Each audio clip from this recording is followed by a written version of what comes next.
Yo, yo, yo, what is up? What is up? Guys, today is going to be a very vibey stream. I don't really have too many plans. I was actually kind of thinking whether or not I do some video reactions or if I do some Dave the Diver. Let me switch up the music here actually. MF Doom is cool, but we'll just do that for the intro. How are you guys doing today? Like I said, today's gonna be more of like a variety mix stream. It's Frick Dave the Diver.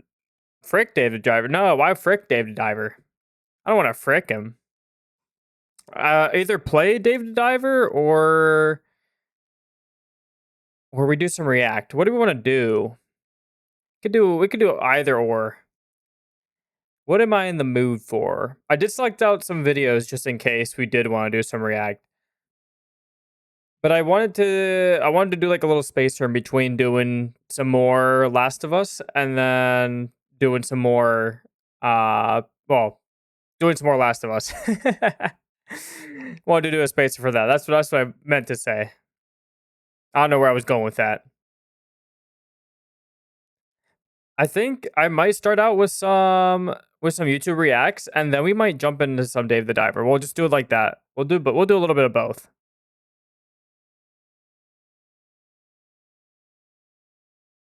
How are you doing today, Mr. Fridge? Videos are great. Nice, nice. Okay, well we'll start with videos then. How are you doing tonight?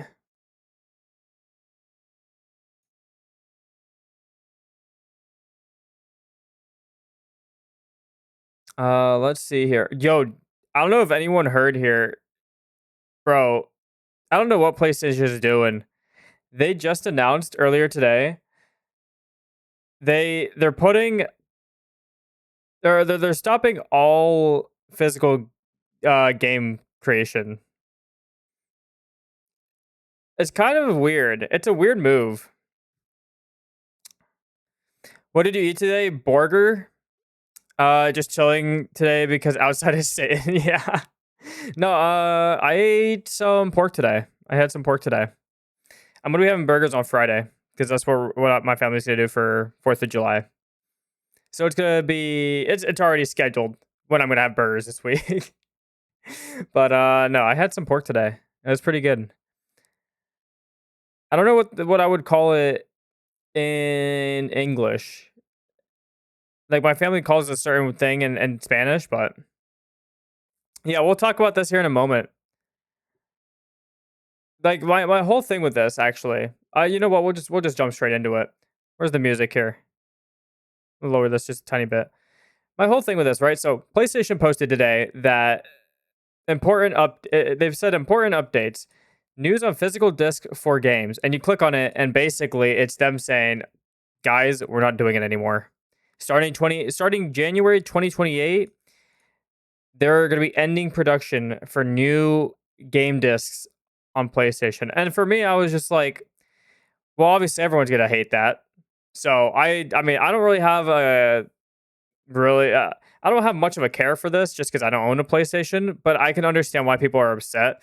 Now, my thing for this though, my logic behind this and why they would do it is because already I feel like there's not many game discs that store the actual game data on it. Like they anybody just do licenses. Like I don't know if you've seen Nintendo cartridges for Switches or Switch 2s, but they're not really um they don't really hold the game content on it anymore. They just hold a game license key and it activates on their servers. You said physical media doesn't make sense, honestly. Blu-ray disc only stores like 20 gigabytes, so most large games require multi-disc. Exactly, yeah. And I know, I mean, they could definitely hold more than 20 gigabytes in terms of space. I know games when they put them on disc, I've seen some that go up to like 100. I want to say, but I don't think it makes sense realistically for any console to be doing physical media anymore. Even though it sucks, it's like the end of an era. USB ports don't transfer fast enough speeds to be useful. Well, yeah, I mean, yeah, USB ports are a separate thing compared to game discs. But it's one of those things where people are just mad because it's another thing that they're taking away from them, and I understand that.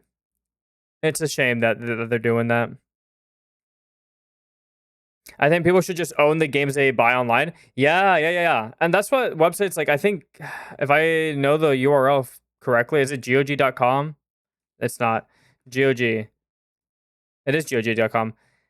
GOG does that where if you buy one of their games here on this website, you flat out own it. Like you if the game goes down or something, you can still play the game. It's DRM free. That's what it is. No activation or online connection required. So it's very nice that, there are storefronts like this that are doing them. Steam does not have that, which is like the one downside to Steam. Steam is very nice as a platform for, just buying things. I mean, people have been doing it for years on here, but there is there is a DRM for Steam games. So that's like that's the only gripe I have with Steam with these things is like eventually if something happens with Steam, if Steam goes down or someone decides, hey, maybe Gaben's predecessor says, hey, we're gonna fuck around with all of you guys and we're gonna change the way that we run our games on Steam, then that's when you have a little bit of an issue. That's when you have a slight bit of an issue. But then you have websites like this that, I mean, the downside with GOG is that they don't have as many publishers willing to post their games on there. Like let's see what they have under new releases. Like I don't recognize any of these games that are on here. I don't recognize anything here. And it's not to say that they're bad games. I just don't think they're anything like there's very few and far between games that people would actually care about owning. I know like Baldur's Gate, for example. This is like one of their biggest titles on here right now that does numbers. Games like that, I'm surprised God of War is on here, honestly. I'm surprised God of War is even on here. Stardew Valley, like they put their good games here on the front of the website, but then after that let's go just down to bestseller. I mean, no, actually bestsellers should actually have a lot of the well-known ones. Cyberpunk's on here. Witcher.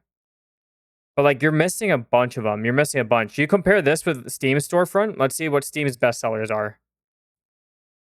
And we don't even have to we can just do bestsellers of all time, right? For comparison. Top sellers, global top sellers. And relevance will do, I think this would be technically all time. How's it going, Jenny? But you compare this. Obviously, the Valve games aren't going to be on there today. I'm doing great, Jenny. I'm doing great. Oh, no one redeemed first yet. That's crazy, Bunny. How you doing? Welcome. But so back on what I was saying. Obviously, the Valve games aren't going to be on there. Makes sense, Steam or Valve owns Steam, so it makes sense that this is the only marketplace that they'll be on. But then you have like games like Mecha Chameleon, right? Imagine if Mecha Chameleon was just on this website, Small games like that make sense to put on here, and so do the larger ones, If you want to really own your media, that's the way you do it. That's the way you do it. It's through websites like these. Just got off work. I hope you had a great day at work, and if not, hopefully you are managing to relax, wind down for the night. But it's always a great time when you get out of work. So I don't know. That's just the way I felt about it. I'm like, I understand why, as a company, they wouldn't, uphold the physical media anymore. But at the same time, too, I feel really bad for the people who really like buying stuff on PlayStation. At least like the physical side of things. I don't know if any of you guys own consoles or not, but I think a majority of the people, anyways, they just buy their media digitally. Like, when's the last time? I don't know when the last time it was that people actually go through and like they go to a GameStop or something and they bought a game instead of just buying it online or through the digital storefront. That's just my 2 cents. I miss the days of N64. What, like the fat cartridges? Yeah. Those were cool. What is this song? It's so quiet.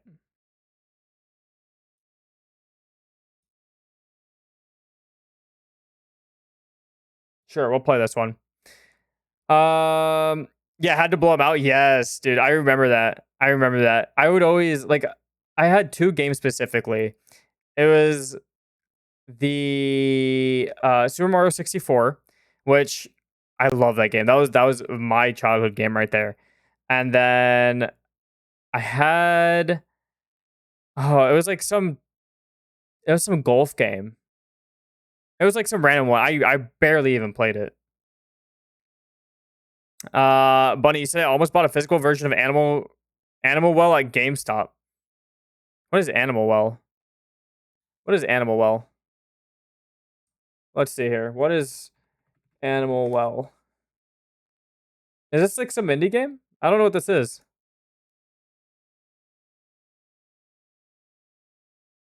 Oh, this is the one that you told me. Yeah.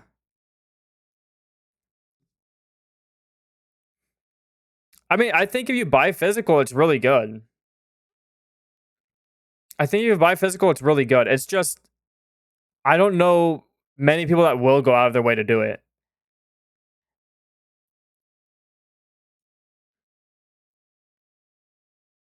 And what I was saying here, I mean, there's a lot of good games. Like, I know Beyond Two Souls, a lot of people love that. Batman Arkham Knights, I know a lot of people like that as well. Resident Evil bundle, I mean, they have the classics on here. It makes sense for a lot of these games to be on here, but there needs to be more games on GOG if they want them to like actually make an impact on the industry. So yeah, that's all basically say for that. Not much going on. Other than that, I think Xbox even there's leaks apparently that Xbox is not even making a console drive, a console slot for their next gen consoles. So I mean, who knows? Who knows what's gonna happen?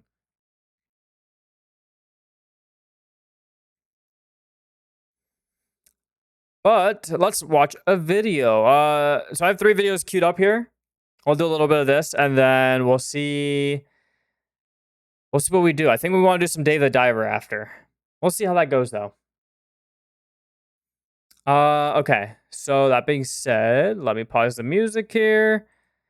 The first video that we have today is I outsmarted pro car thieves from Mark Rober. This video, I've seen a clip of it on Twitter already. Weeks ago. I saw like Jason the Ween got his car stolen by him, but that's all I know. And I guess this is like the video that kind of explains what happens. So let's see it. You might have seen when popular Twitch streamer Jason the Ween had his car stolen using this weird looking device during an actual live stream. The car got stolen. I'm not even trolling, bro. Now a lot of people accuse him. Yeah, this is what I've seen on Twitter. Gates are open. It's almost as if this was an inside job. A lot of people are saying it's fake. This is real, bro. The keys are right here. I'm surprised a lot of people didn't call him out more for it being an inside job. Like I'm surprised anyone would have believed it, because I know if I had seen that on stream, I'd be like, nah, that's bullshit. Because that was a giveaway car that he was quote unquote robbed of. After doing research into what device the thieves were using, I was intrigued, so I decided to track down the criminals myself using footage from his neighbor's camera, which captured the license plate of the getaway car, which gave me an address that had the same exact getaway car parked out front. And then after matching the identical backpack and shoes from the security footage, I was able to identify the thief. And that identity confirmed for sure. Oh, that's him. Had no that's idea him. about any of this, Bro. and his reaction was 100% real. They stole your car! Because the thief was none other than me. Yeah. And by the way, he still has no idea it was me. Well, I suppose now he does. Hi, Jason. And this means his car was just one of 500,000 cars that are stolen every year using the same 500,000? method you might have seen in clips like this. Bro, how do you even like protect yourself against this? Where thieves are coming up to doors with these weird things. Oh my god, he has Like, what even is that? We reverse engineered the ultimate car theft device using just a couple $100 worth of parts slapped into a 20-year-old baby monitor. And along the way, we discovered a super simple trick that costs literally a penny that will not only protect you from our ultimate car theft device, but from every single one of these as well. Okay, at least he's gonna go over Jason, that. If you're watching this video right now, in a bit of a bad news first approach, after we pretend stole your car and left it parked on the street, these guys came by. No, and wait. for real stole He your actually car. got robbed? We got fully space for all of us. Which took us down a deep rabbit hole of why a car is stolen Oh, every shit. 48 seconds in America, who is behind this, and what they do with all these stolen cars. But more on that later. Now, Don't my tell me they descent burned the into a car. fleeting life of crime started when I first noticed this video online, which I originally thought was fake. But after a very brief amount of research, I realized it was in fact very real and nowhere near an isolated incident. Like because across I've heard of these things happening, but the whole setup looks very jank. I don't know how consistent it is. But they have to like do that wire thing that you saw, and I don't know exactly how they have that set up. the world, this technique is used to steal a car once every single minute. Now granted, some of those Once a thefts minute? are smoother than others, but this technique is so effective that even if you smash through one gate, then hit a tree, then hit another tree, Brother, and smash through another gate, tell me you're bad at driving without telling me you're bad at driving. Like, isn't the whole reason to steal the car to get the value out of it? And then he's just damaging it? Okay, weirdo. you'll still be able to make a clean getaway.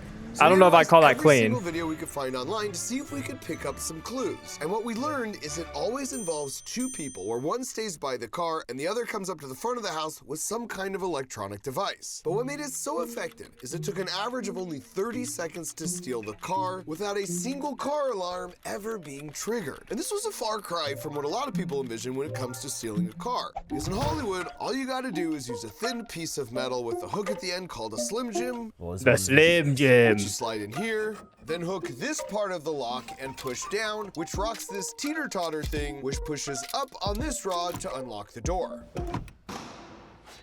And once you're inside, you simply reach underneath, rip out a bunch of wires, and if you connect the right ones, Connect the right ones, yep. you have This is his way of not explaining exactly what you gotta connect so that he doesn't get any flags on the video.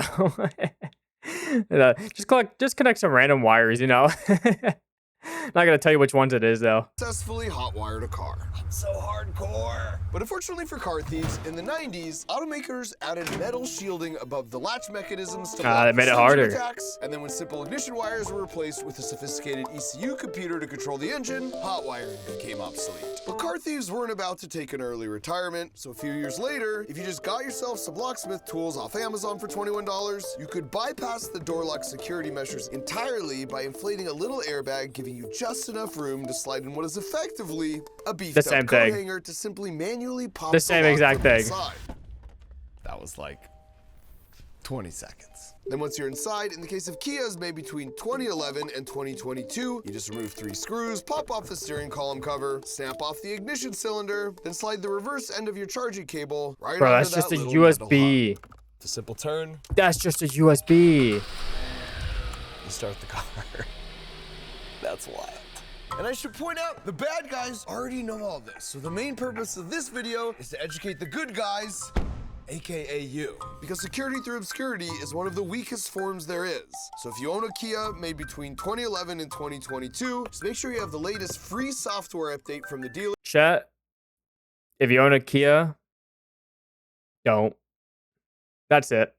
that's the end. Because that will Don't. stop the car from starting unless the doors were recently unlocked by the key fob. As you'd expect, there's sort of a constant arms race between car thieves and car makers. So for modern cars, after it's locked with the key fob, if you manually unlock or open the door from the inside, the alarm will go off and immobilize the car even if you did manage to make it in. And the other engine starting hacks no longer work either, which meant I need to rely on more modern techniques, aka I need to get my hands on one of those looping electronic devices. Yeah, now what Since is that's that? not exactly something you could just go pick up at your local Best Buy. I would need to venture into some pretty sketchy corners of the dark web. And out of everyone here at Crunch Labs, there's exactly only one person with extensive experience crawling around the internet's seedy digital underbelly.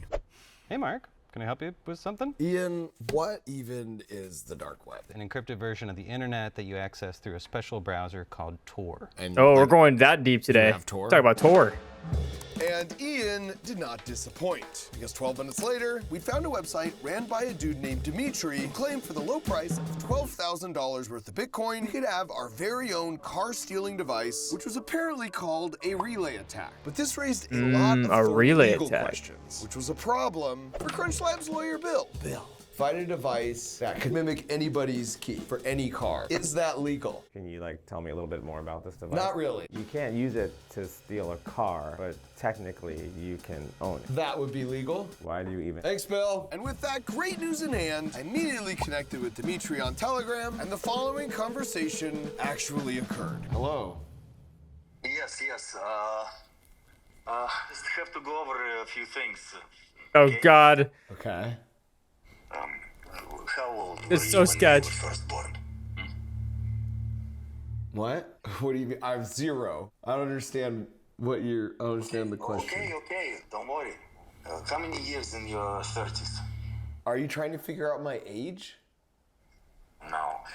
Answer the question. How many years have you been involved with These are so random questions. What is he even asking? the United States government? I Wait, don't what know was for that question? government, Hold on. 0. Hold on. What was that question? Years you been involved? No. Answer the question. How many years have you been involved with the United States government? I don't work for Oh. the government. 0. What is your security research company name? What? Will your Bro, these are so sketch. These questions are so sketch. commanding officer going to say when this is a scam? I don't have one. I'm just a dude. I'm trying to buy this thing from you. Да, смешно. Just a dude, huh? Final answer? Yes, that's Just my a final dude. answer. Final answer. Oh, he definitely thinks it's a scam. I assumed that meant he thought I was the feds and we were back to square one. But then a few days later, I got this message from him with just a crypto wallet and the address I wanted it shipped to. So obviously, I immediately owed him $12,000 in crypto, and just this morning, this arrived. Well, at first I was excited. That is it so was a sketch, man. mantle They of could have dark just web scammed him. KPHD, beautiful camo bag. I then remembered, should probably be careful with this. I had no idea what Yup. was actually in this thing. Yup. It could be much worse than a glitter bomb. I would This is not kinda trust it. nerve-wracking. Okay.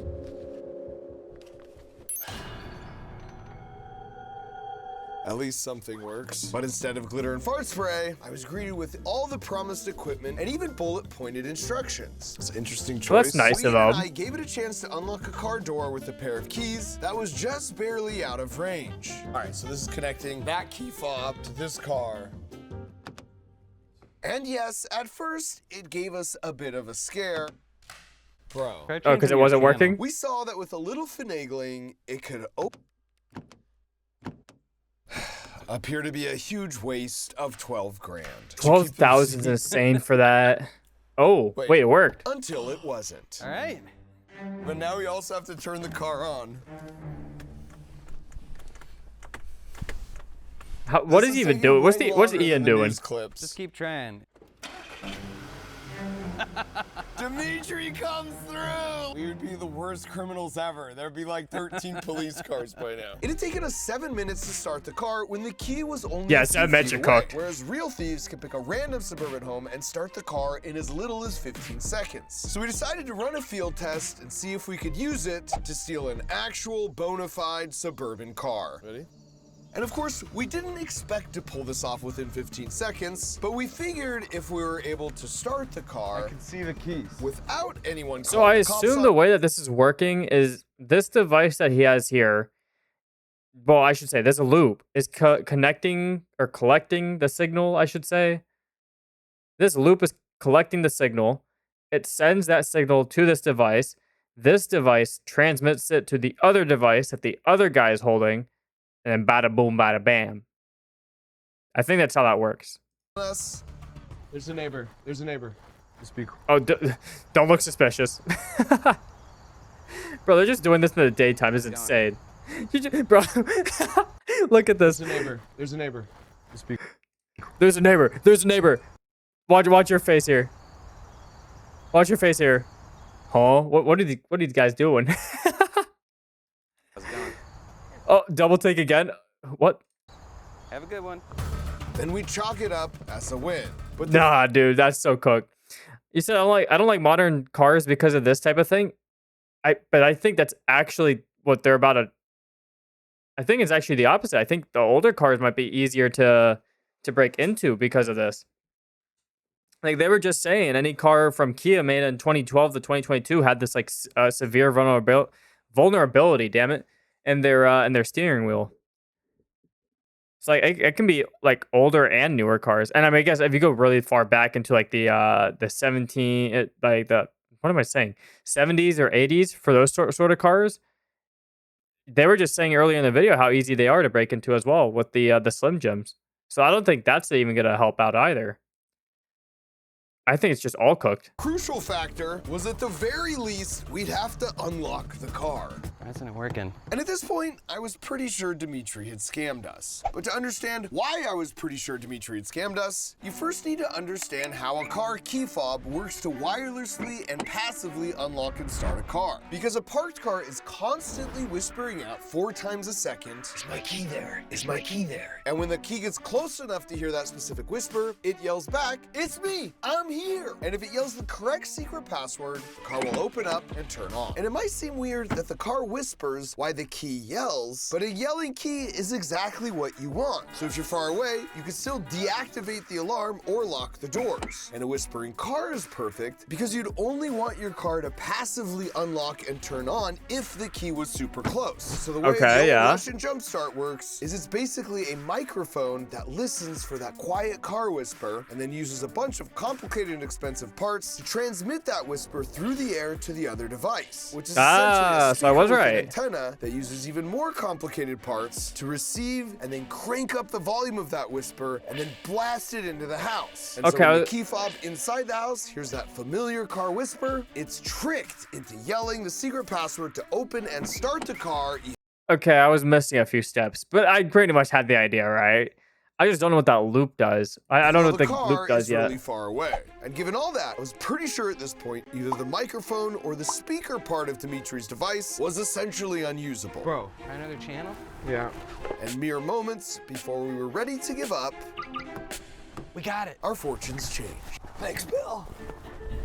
Hey, Bill. You know how you said it's not illegal to own it? Wait, this was the lawyer's car?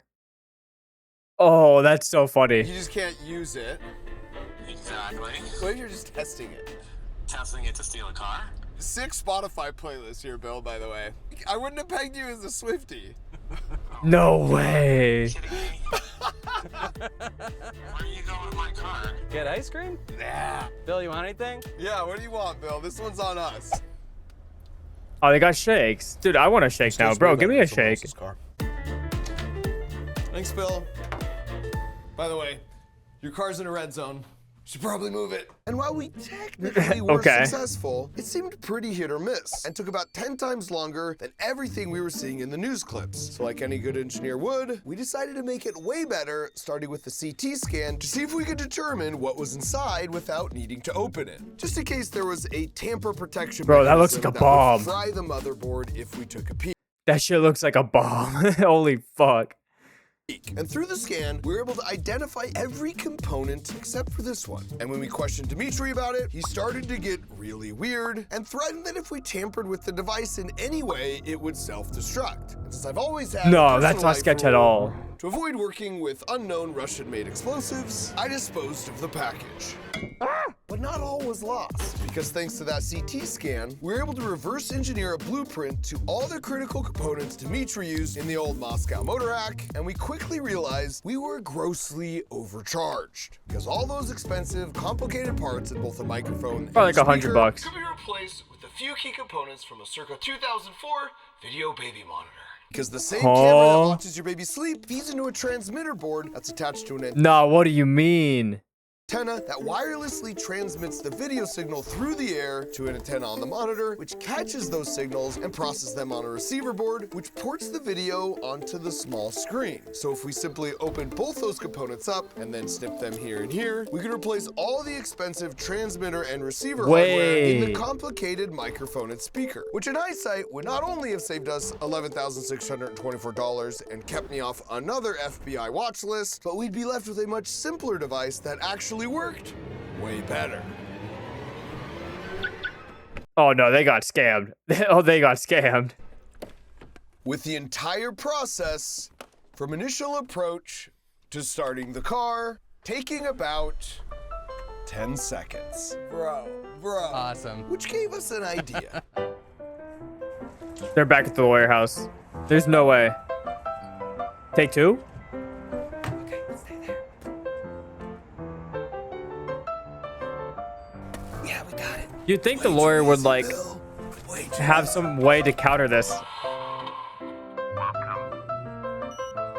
Oh, another shake.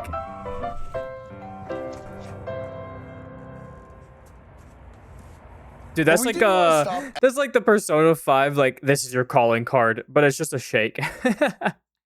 They just left a shake at his front door. At just figuring out how people were stealing cars, we want to know what happened to them once they were stolen. So we needed to get a car truly stolen off the streets. And for this experiment, I knew the perfect car to sacrifice. No,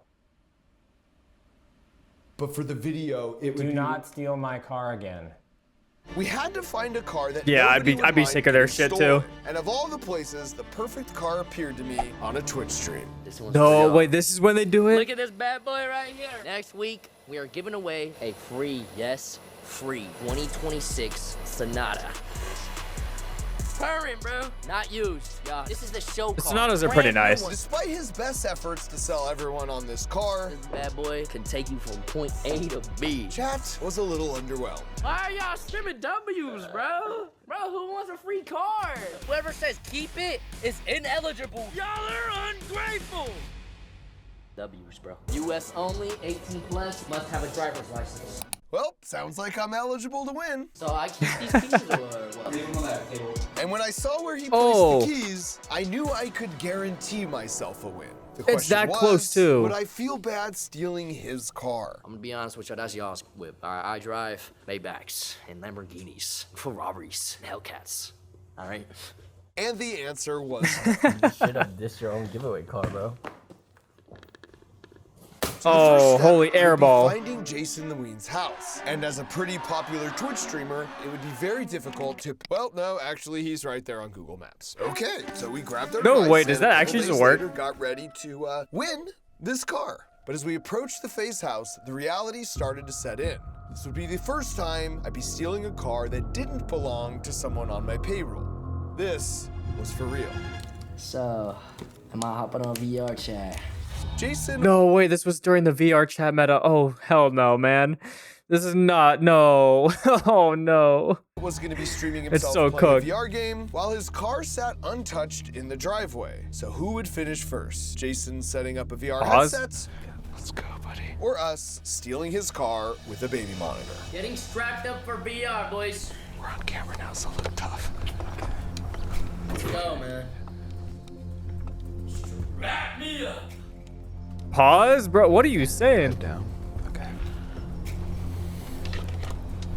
This is kind of cool, though. Oh, wait, Woj, can you fix the audio after? Yeah, well. Are you holding up? Yeah. Okay. One more time. All right, stay there. We're in. Come on. Don't forget to turn your thing on. No. It is. No, you. I want to see his reaction after. I gotta see his reaction. Then why is this my right hand? This is your right. It goes like this. Why? Oh, it'll fix itself. Let's go. Let's go. Somebody help. We're hardened criminals.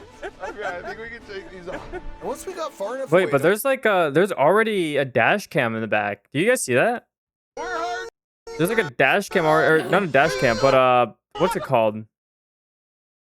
Is it a dash? What am I thinking of? Dash cam? Maybe, yeah. I think it is actually a dash cam.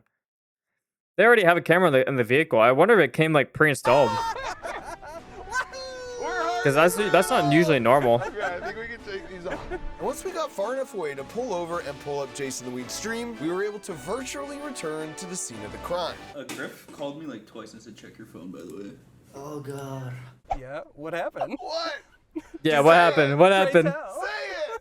Oh my God, bro. Just, he's stunned. Bro. Bro. Yes. Yo, they stole y'all's car, bro. That was these guys. I dumped this car, and now it got stolen. It's gonna show it. Oh, these thieves are very handsome. However, the one thing I was wrong about was that I did actually feel pretty guilty. I get excited to show y'all the car. The only good thing that happened this week was that I was able to give away a car. Mark, I feel so guilty right now. Like, look at this, bro. I'm so happy, bro. Nah, I'm dude. dancing. And I knew It's so I had sad. to make this right because it had tragically sucked. They got all another the fucking fun shake. out of God damn, they got another fucking shake. Dude, but that's actually legendary. That's their calling card right there. It's a shake from In-N-Out. Honestly, I fuck with it. being a pretend car thief. But first, I had to get Jason's car actually stolen, because it was time for phase 2 of our operation, which was to rig the car with 12 independent GPS location trackers hidden in a bunch of different car parts to reveal what these thieves... Now this part's the fun part. This part, he did the same shit with this glitter bomb fucking things, and that was really fun to watch. I gotta see this now. are actually doing with these cars after stealing them, which meant it's time to get this car stolen. Again. Stolen again. So we left the car on this specific street because according to a report published by car insurance companies, this neighborhood had the highest auto theft rate in all of Los Angeles. And since no city in America has more car thefts than Los Angeles, all we had to do was wait. And we didn't have to wait long. Because at exactly 2:15 a.m., this happened. And despite pulling the extremely impressive move of shutting the car door with another car, let's see that again. Huh? Oh, These he were did. not seasoned pros. Because if you listen to the giggling, you'll realize what we soon realized, that this car had been stolen by some kids fresh out of high school. And as we would come to find out, teenagers are responsible for... What a great way to start your life. You know, fresh out of high school. Yeah, let me just rob a car. Brother. 75% of all stolen cars, often in gangs who are doing it to either joyride and post on social media, which seemed to be the choice of our teenage car thief, or to go on a temporary crime spree, like breaking into cars because if someone reports their license plate, it tracks back to a stolen car and not to them. And then organized crime is responsible for the remaining 25% of car thefts, where they'll either quickly get it out of the country, like on a shipping container to Asia, or over the border into Mexico, or they'll take it to a chop shop, hiding in plain sight. Popping in to say hi. My C drama just got really good, so I'm gonna binge before 5 a.m. start. That's fire. I don't know. I mean, I know what a C drama is, but I don't think I've ever seen a C drama. That's nice though. Hey, thank you for popping in and saying hello. I appreciate it. Have a great night and stay cozy. Because it doubles as a legitimate auto body shop where it will be stripped for parts in as little as an hour after being stolen. But again, our car had not been stolen by a pro. Look at this, it got fully space for all of us. You want me to pick you up, Marcelo? Ours had been stolen by a teenager who wanted to flex. Bro, we're gonna be chilling in the whip. Bro, and then We're not getting calm. this is the most stupid thing too, right? Like, why are you going to flex this just so you can get caught on social media by the cops?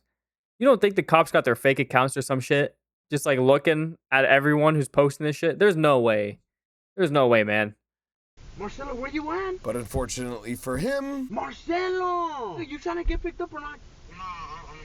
He couldn't find anyone who cared. Well, you're weird. Because whenever our thief You're wasn't weird. driving like a maniac...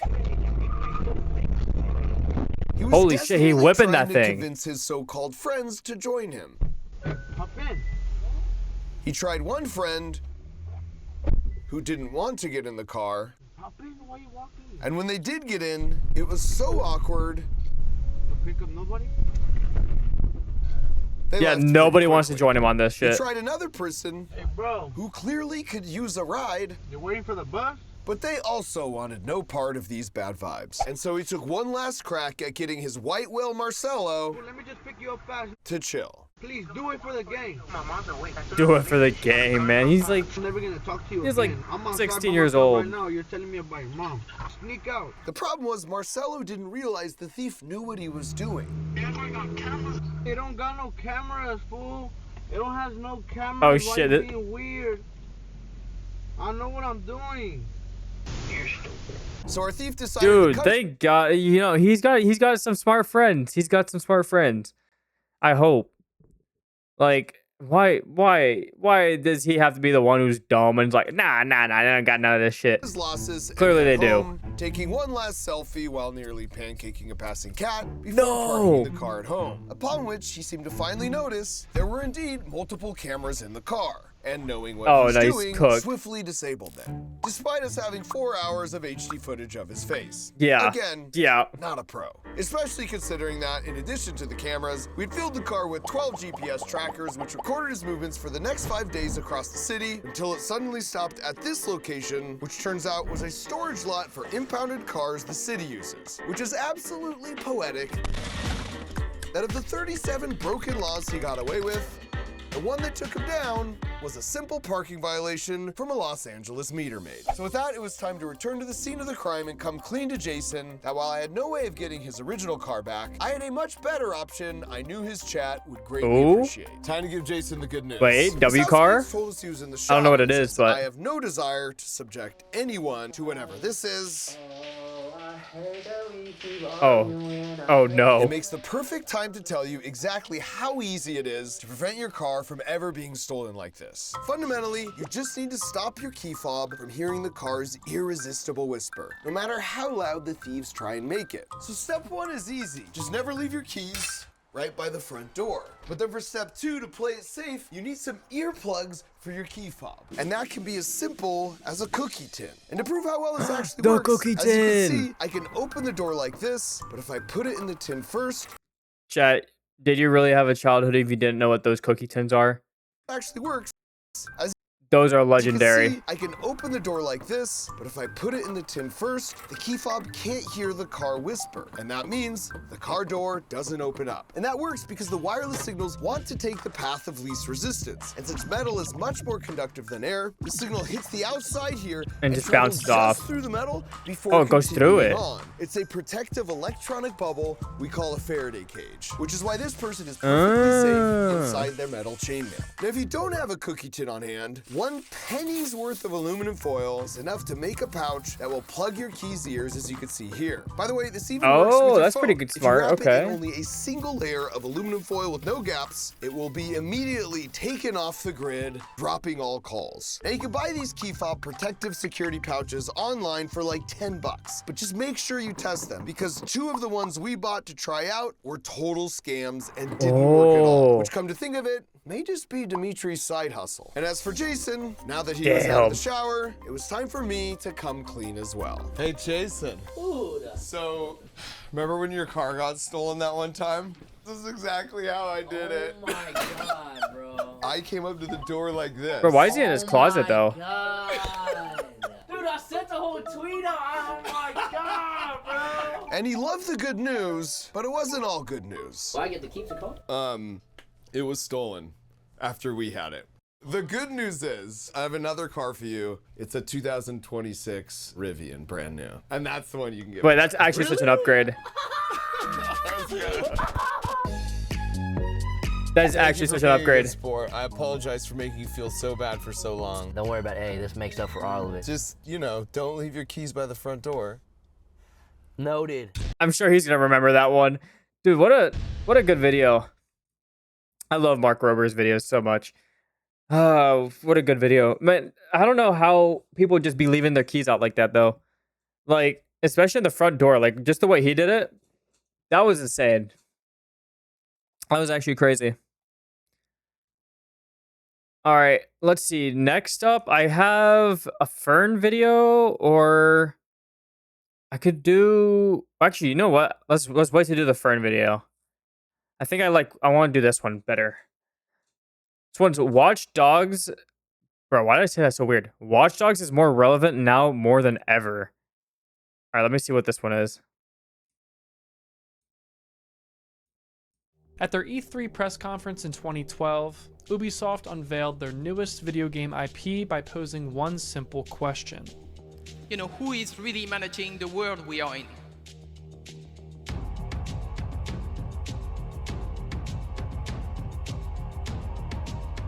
Watch Dogs is an open-world crime series that saw 3 main games from 2014 to 2020.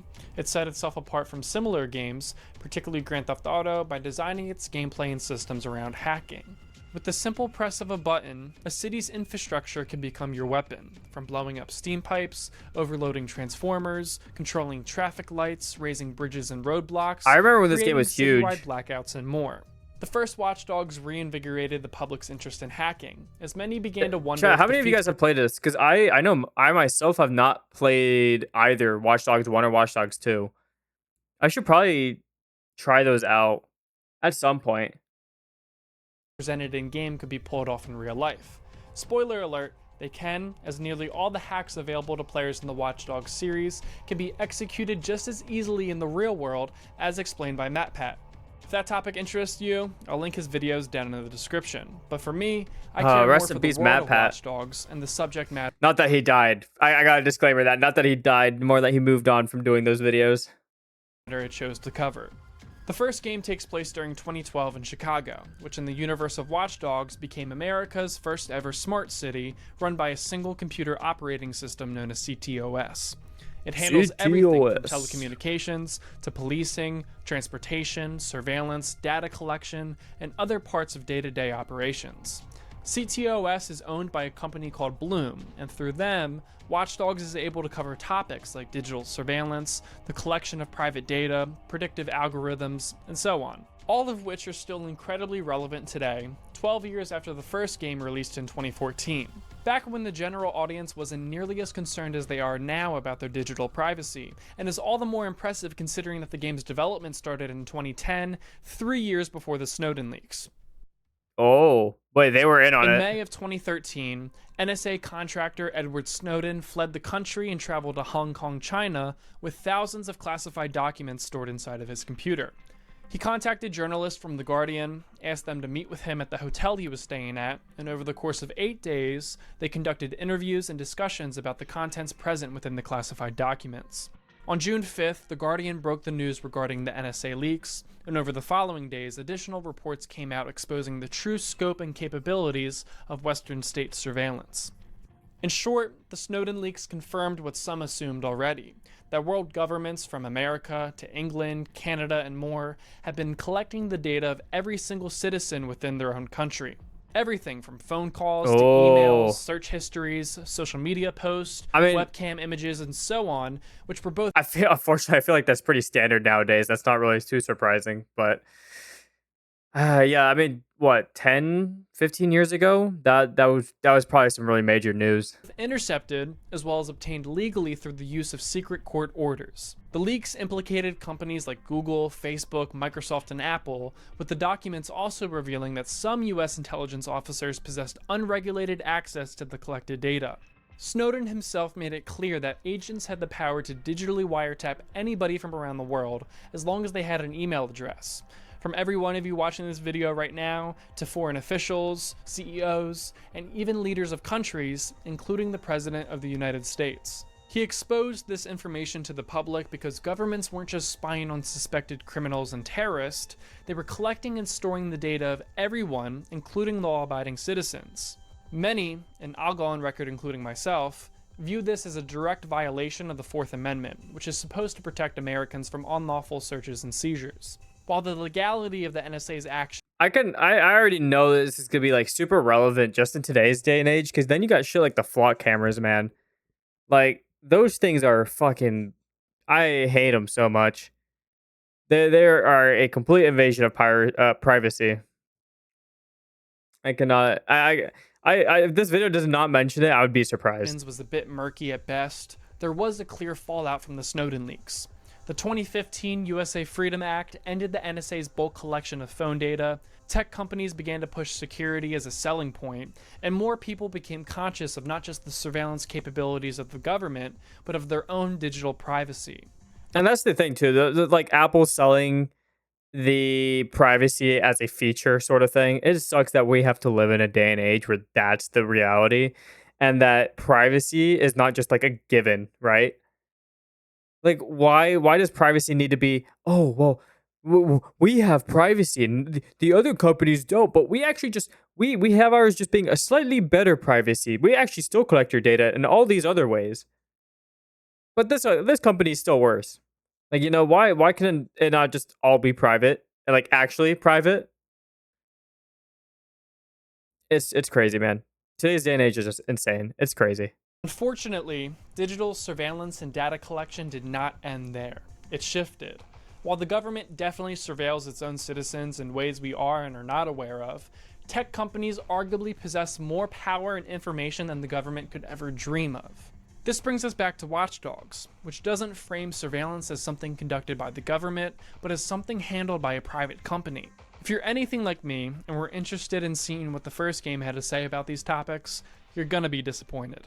Instead of focusing on Bloom and CTOS, the main narrative of Watch Dogs is all about the revenge arc of Aiden Pierce. Prior to the events of the main game, Aiden took part in a hack that went wrong, which led to the most feared mob boss in Chicago putting out I should play this game. How much is it on Steam right now? How much is it on Steam? Watch Dogs. Oh, it's only wait, hold on. $1.99 and $2.99? $2.49? I should get these. Maybe we should play these at some point. I don't know about getting Legion specifically, because I don't know if that's anything relevant to do with the story. But I'll take a look at getting these, because it seems pretty cool. a contract on his life. The assassination attempt on Aiden was unsuccessful. However, it did result in his niece Lena passing away in a car crash. Spoiler, so instead okay. of going after corrupt government officials and corporations, Aiden is simply a man out for revenge against those responsible for the death of his niece. Beginning of the game, He maybe. just so happens to be a hacker who uses the city's infrastructure and surveillance technology in order to accomplish his goals. But you could remove this aspect of his character and it wouldn't change the story all that much.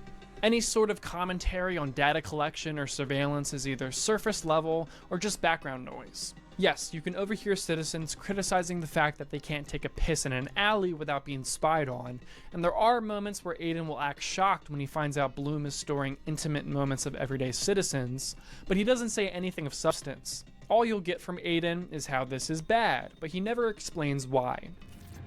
How much of this data is CTOS collecting? Where's it stored? What are they doing with this? What are we doing? What's going on?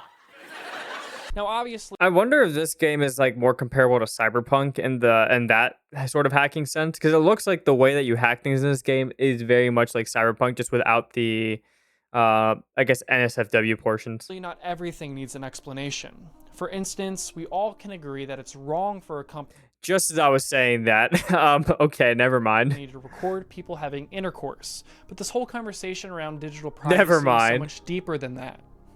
There are many people out there who think to themselves, well, I'm not doing anything illegal, so I don't care if the government knows what I'm up to. And if you, the one watching this video, can relate to that statement, I don't blame you, because I used to think that very same way. But let me read you a quote from one of the greatest American patriots of our time, Edward Snowden. Arguing that you don't care about the right to privacy because you have nothing to hide is no different than saying you don't care about free speech because you have nothing to say. Whenever there's a new product or piece of legislation that is obviously infringing upon people's privacy, it will always be marketed as a necessary evil in order to make the public safer. Just look at the Patriot Act, which among many things expanded and strengthened the government's surveillance capabilities in order to protect the country from terrorists. This is something that Watch Dogs actually got right with Bloom. Throughout the city, advertisements can be seen displaying facts about how CTOS is making the city safer, and there were two that caught my eye. Fact number 12, CTOS solves crimes before they happen. Fact number 25, that's crazy. crime is down 28% compared to the previous year. These signs stood out to me because I've seen these exact same claims by a surveillance company in the real world. Flock. It's gonna say Flock, I'm telling you.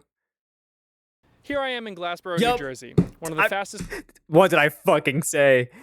Dude, these cameras are fucking evil. growing towns in the state, mainly due to the expansion of Rowan University. From 2010 to 2020, Glassboro's population increased by 25%, from 18,500 to a little more than 23. And with any urban area that sees an increase in population density, crime is going to be a major talking point.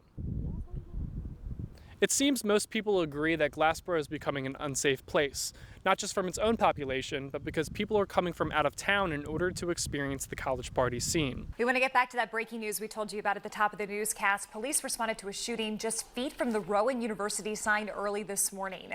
Glassboro police releasing this home surveillance video showing a group of burglars scramble to different houses. University officials say the number of teens making up this flash mob was overwhelming. All I saw was one girl turn around and just deck another girl in the face. Out of nowhere, I looked to my left. Bro, in a Domino's? Just flying. And sources say Why are they doing this in a Domino's? Inside of the home. This is now a homicide investigation. However, crime in Glassboro is statistically at an all-time low and severely below the national average in every single violent and non-violent statistic. Some would argue that I'm standing in front of a big reason why, which a few of you may recognize as an ALPR camera, also known as an automated license plate reader. More of them are popping up every day, as there are now over 100,000 across the country, more than 80% of which are owned by a company known as Flock Safety. Since starting out in 2017, Flock has grown 70% year over year and is currently valued between $7 and $8 billion. According to their website, they got they're drones a public too. safety technology company that builds connected camera, audio, and investigative systems in order to help communities and law enforcement respond to crime. Flock sells their AI-powered cameras and surveillance technologies to retail chains, police departments, and government agencies in order to build up a connected surveillance network. These cameras record every single vehicle that passes by, not just the license plates, but the make, model, color, and other visual identifiers, including bumper stickers, decals, roof racks, and body damage, along with the date and time. This information is stored for up to 30 days and turned into searchable data points. Additionally, whenever there are multiple Flock cameras in an area like there are here in Glassboro, law enforcement can easily establish a trail of where and when a vehicle has traveled. More importantly, Flock cameras have the ability to alert authorities to vehicles on a hot list, like cars that have been reported as stolen or vehicles belonging to a driver who has an arrest warrant. However, instead of making communities safer, Flock has quickly developed a history of putting ordinary... It sucks, right? Because I think the idea behind it is cool, right? Like you would be able to stop bad people whenever they do something. You'd be able to catch them a lot quicker. But the way that they go about doing it, it's just not it. It's really just not it. Like you just in the sense where it records everything. No matter if you're good or bad, just for evidence in case something happens, it's just not it. I like their idea of where they're headed with it. Like, oh great, there's a easier way to catch bad guys, but not the way it's implemented. Not the way it's implemented. People in harm's way.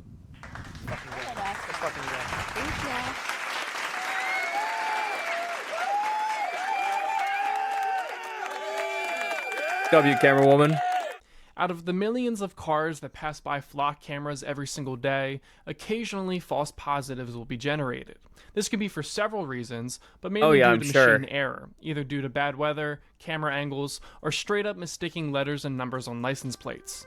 Regardless, whenever a false positive happens, police officers are notified, attempt to find the vehicle, and initiate a traffic stop, which can unnecessarily put innocent people in dangerous situations. Yeah, that's the bad part. That's the really bad part. In Illinois, between August 2022 and May 2023, researchers found that 40% of traffic stops initiated by Flock Safety Bro, the children, man. The children. In Washington, a Flock camera pinged a car belonging to a man whose son had an arrest warrant. Even though the vehicle was registered to the father who was innocent, police showed up to his house and falsely detained him, not realizing it was actually the son they were after. Again, like I said earlier in this video, whenever there's new technology or legislation that infringes upon people's privacy, it will always be presented as a necessary evil. Some of you watching may look at the false positives as something we have to put up with in order to make our country safer. I mean, just look at what Flock Safety is claiming. According to them, 20% of crimes across the country are solved with Flock cameras, and some areas have seen a reduction in crime as high as 70%. Where are they getting these stats from? Themselves? Source. I mean, they make I said it. these claims in their own self-published blogs and have absolutely zero sources cited, so I guess they're just making them up. Apparently, they haven't heard the term correlation doesn't equal causation. Just because you install flock cameras in an area that ends up seeing a reduction in crime doesn't mean it was because of the cameras themselves. Let's go back to Glassboro for a second. Yes, flock cameras have been popping up a lot in that town recently, and yes, it's true that crime in Glassboro is statistically at an all-time low, but it's not because of the cameras. Crime in Glassboro has seen a steep decline ever since the 90s, just like the rest of the country. But no, Flock is making all these claims about how their cameras make people safer and solve crimes, which has led to more license plate readers popping up across the country. But I'm here to tell you that false positives are not the only bad thing about these systems. Law enforcement does not need a warrant in order to use Flock's searchable AI-driven database, and most departments have little safeguards in place to prevent abuse. In September of 2025, that's the real problem with all of it. Received a knock on her door by a police officer who claimed she stole a $25 package. His evidence? Flock camera footage which only showed that her vehicle was in the neighborhood when the theft occurred, nothing else. She was presumed guilty and had to prove her innocence on her own, which thankfully she did. That's without even mentioning the numerous reports and complaints of officers using the Flock system to stalk romantic interests, which has happened at least 18 times within recent years. This past March, a Milwaukee police officer resigned after allegedly using the department's network of cameras in order to track his partner and one of her exes nearly 180 times within a 2-month period. His misconduct... Bro, that's literally the just definition of stalking right there, man. What are we doing? Only surfaced after his victims looked up their license plates on haveibeenflock.com, which thankfully collects Flock audit data that some states and local governments make public. Not only that, but Flock is marketing their cameras and systems as a way to stop crimes before they even happen, what some refer to as future crimes. Which, do you guys remember those 2 signs I pointed out in Watch Dogs? No, it actually is kind of scary. Pretty similar, am I right? But unfortunately, things in the real world are not as simple as they are in Watch Dogs. There isn't one corporation in control of everything like with Bloom. Surveillance and data collection is fragmented across hundreds of different companies. Flock isn't even the only one that specializes in camera surveillance. Amazon's Ring is another one that also works with law enforcement, giving them access to requested data without a... Dude, I remember when Amazon bought Ring, and I was like, well, my Ring doorbell is going in the garbage. Anything that goes to a major corporation like that, oh man, there's a reason why people just like to self-host things nowadays. Like, nothing should go to those major corporations and their databases, and they don't need all that information. They seriously don't. It's just bad news. Seriously, like there's no good reason. They might entice you with like a feature, like, oh well, you can now search across all of your neighborhood and you can track to see what crimes are going on in your neighborhood because you have Ring doorbells all across the every house has one, you know, like some bullshit like that. I don't fucking care. Yeah, sure. I mean, I'd want to be in the know of what's going on, but like not against my own privacy. Like, you know, I hate where it's going. I hate where all this is going. Warrant. If you're wondering why law enforcement doesn't need a warrant in order to get your information from private companies, it's... Hello? Cat. Say hi. Say hi to Leon. Leon Kennedy? You want to talk? You want to say something? Oh, he's purring. Well said. If you're wondering why law enforcement doesn't need a warrant in order to get your information from companies, it's because of the third-party doctrine, which states that once your data leaves your hands, it's no longer yours, but now the private company that possesses it. I don't want those watching this video to feel like there's nothing we can do, because your voice does matter, and when we all band together, we can make a difference. Across the country, there have been multiple grassroots campaigns that have successfully convinced local towns and cities to cancel their partnership with Flock. In fact, 30 municipalities have either deactivated their cameras or have canceled their contracts with Flock entirely. All right. Not just because the public doesn't trust surveillance technologies, but because they don't want their data in the hands of a private company that has openly handed over information to government agencies like ICE. So does Watch Dogs say anything about what we can do? Not really. But like I said, the game's focus isn't on corporations collecting data or surveilling the public, it's mainly interested in telling a revenge story. To be fair to the first game, Ubisoft did begin working on it in a world before the Snowden leaks, and by the time that happened in 2013, Watch Dogs was less than a year away from releasing. But Watch Dogs did get 2 more games that released over the following 6 years, so let's see if they gave any more relevant commentary compared to the first attempt. So Watch Dogs 2 and Legion, is that what he's going to talk about?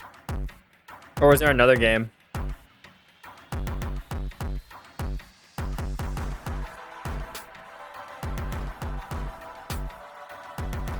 I remember people talked about this for a while when it came out.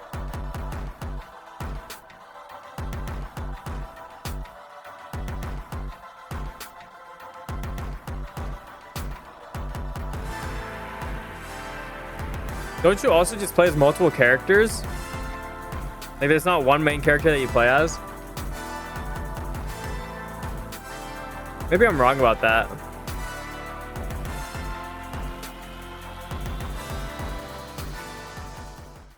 As soon as you start Watch Dogs 2, you can immediately notice how different the story is compared to the first game, not just with its more comedic and jolly tone, but with its main villains, themes, and storylines. The opening mission sees main character Marcus infiltrating a CTOS data center. Oh, maybe it is only one. Bloom creates profiles of every single citizen within San Francisco.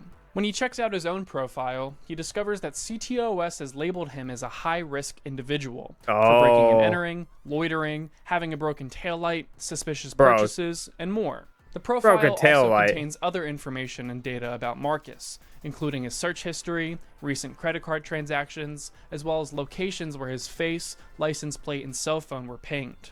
Again, Watch Dogs 2 separates itself from the previous game by not just saying this is bad, but by explaining why. All of that data in one place means they can reject your fucking application before you click on it. Yo, real. Congratulations, you have been pre-rejected for our credit card. Or your house, or your insurance. That's not even the worst case scenario. All that data in the hands of the government. Yeah, I want to play this game now. I want to play this game now. I've been there. Now I fucking know why. Even though Watch Dogs 2 came out less than 3 years after the first game, the sequel is far more relevant to the modern day. That's because the story focuses on data and AI, specifically how corrupt corporations use them to fuck over ordinary people and get rich in the process. Still, it's a video game, so much of what we see either isn't painted in the most realistic of ways, or is just based upon rumors and speculation instead of confirmed facts. Let's take a look at the CTOS profiles that I mentioned a second ago. It seems to me like a version of a social credit score, which if that sounds familiar, it's because it's something often brought up when discussing China. Now, unlike what Western media would have you believe, the entirety of China does not have a social credit score. According to a Stanford research report, only 19 out of China's 330 cities actually run the full system. However, by no means am I defending it. It's a system that rewards and punishes behaviors categorized by the government. It's an inherently flawed system that's built with the sole purpose of expanding the government's control over its population. People wonder whether or not America has its own version of a social credit score, and if you ask Google, you're going to get a definitive no. However, I'm willing to argue that America does have one, just that it's fragmented and driven by the private sector. Of course, everyone has a credit score, which grades their financial responsibility, rewarding those who possess high scores with better interest rates, while also preventing those with poor scores the ability to secure loans necessary for houses, cars, and education. Credit scores are the most obvious grading system for American citizens. However, there's so much more going on behind the scenes that the majority are not aware of, like data brokers. A lot of people think that they only help companies direct highly specific and targeted ads at you, so you only see the things that you're interested in.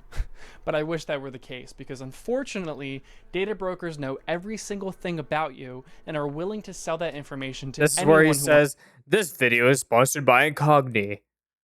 Or Delete Me, or some service like that. They know those are some actual good service, media, though. What kind of diet and medication you're on, I like the them. mental and physical diseases you suffer from, the porn you watch, your criminal record. This video is sponsored by Raid Shadow Legends. Exactly, Sonata. Exactly. All your contact information, age, gender, current and past home addresses, browsing history, and anything you can possibly think of. They know it all.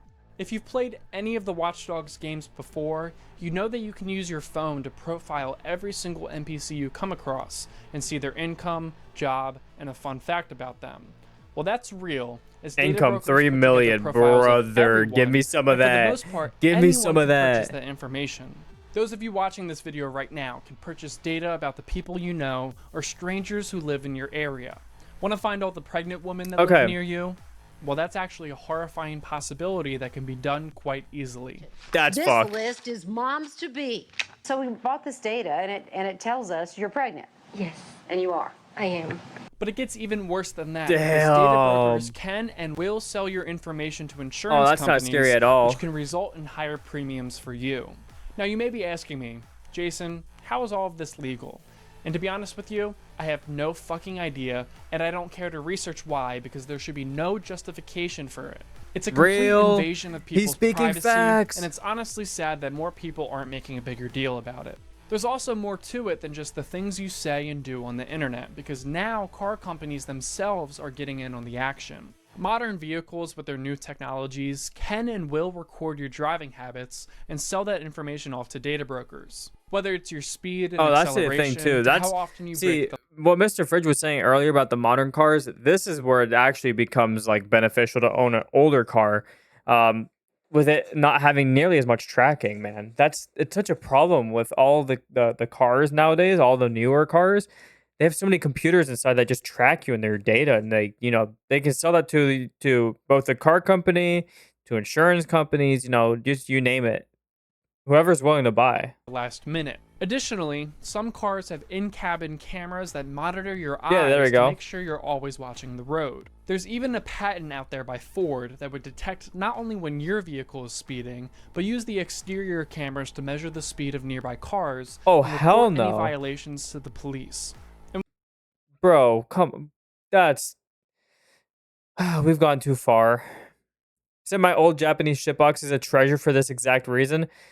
So what if it burns oil? Yeah, exactly. Hey, would you like to hear a scary ass fact that I learned from the internet? All right, Happy. What do you got for me? What scary ass fact did you learn from the internet? And the real question is it real? Is it a real fact? But yeah, so not on your topic there. Yeah, man. A lot of the vehicles, they're saying, "Oh, well, it's not electric." Well, at least it doesn't collect all the data in the world about me. And in this day and age, I feel like your own personal data is worth a lot. It's worth a lot.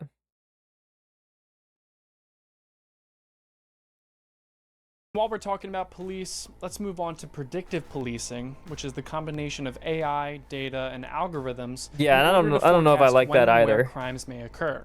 It's a controversial subject that seems almost seductive in nature. Enter years of historical crime data and use analytics in order to guide police action. But in reality, crime is far more nuanced than what AI and algorithms make it out to be. Arguably one of the top companies in America pushing forward with predictive policing technology is Palantir, one of the most divisive corporations in the nation, but most people don't even know what they actually do. In short, Palantir is a software company that specializes in data and AI. Specifically, they create digital infrastructures that allow people to combine diverse data sets into a single platform. Their most successful technology is called Gotham, which is a platform designed for threat identification and mission planning. Palantir originally got their start in the Middle East, assisting America with the War on Terror, before aiding Israel in their genocide against the Palestinians, allegedly, where they now find themselves helping the government domestically here in the States. One of their main contracts is with ICE, but they also work with the FBI, local and state police, and several other government agencies. When you start to pull all these different threads together, you realize that Watch Dogs wasn't some far-off depiction of reality, it was just a simplified version of what actually exists. The main difference being that with Watch Dogs, all of this power and information is centralized into one corporation, whereas in reality, it's scattered across dozens of companies, databases, and systems. But Yeah, dude, I want to play Watch Dogs 2 now. With Watch Dogs 2 that I asked of the first game. Does it actually say anything about what we the people should do? Again, like the last one, not really, but it does offer more compared to the first game. In Watch Dogs 2, the main character Marcus is a member of a hacker activist group called DedSect. Over the course of the main game, they attack corrupt corporations and individuals in order to protect the public good. But unfortunately, this is an idealized version of hacktivism, as in the real world it's way more complicated, just like its depiction of data and surveillance. Hacker groups like Anonymous do attack corporations and governments, and while they have done some good, more often than not, real-life hackers are self-interested. Either they hack corporations and try to get money out of them, or they try to push their own political agenda instead of doing something for the sole benefit of helping as many people as possible. Which sucks, because I would love for a real-life hacker to bless my bank account. As our 1,000th customer, you've won $1,000 cash. What? I can't believe it! Carol, this thing gave me $1,000. The Watch Dogs series got a third and what looks to be final game in 2020 with Watch Dogs Legion. The first two games were very distinct from one another with their tones and atmospheres. I never heard anything about it. Legion continues that trend by being a completely different beast entirely. Watch Dogs 1 and 2 were both set around the same time as their respective release dates. However, Legion takes place in the not-so-distant future, sometime around 2030. The first game served as an introduction to corporate surveillance and data collection. The sequel was a proper critique of those concepts, and now Watch Dogs Legion acts as a warning to what this all could eventually lead to with its dystopian depiction of future London. At the beginning of the game, we witnessed the fictional London bombings, which were carried out by a group known as Zero Day.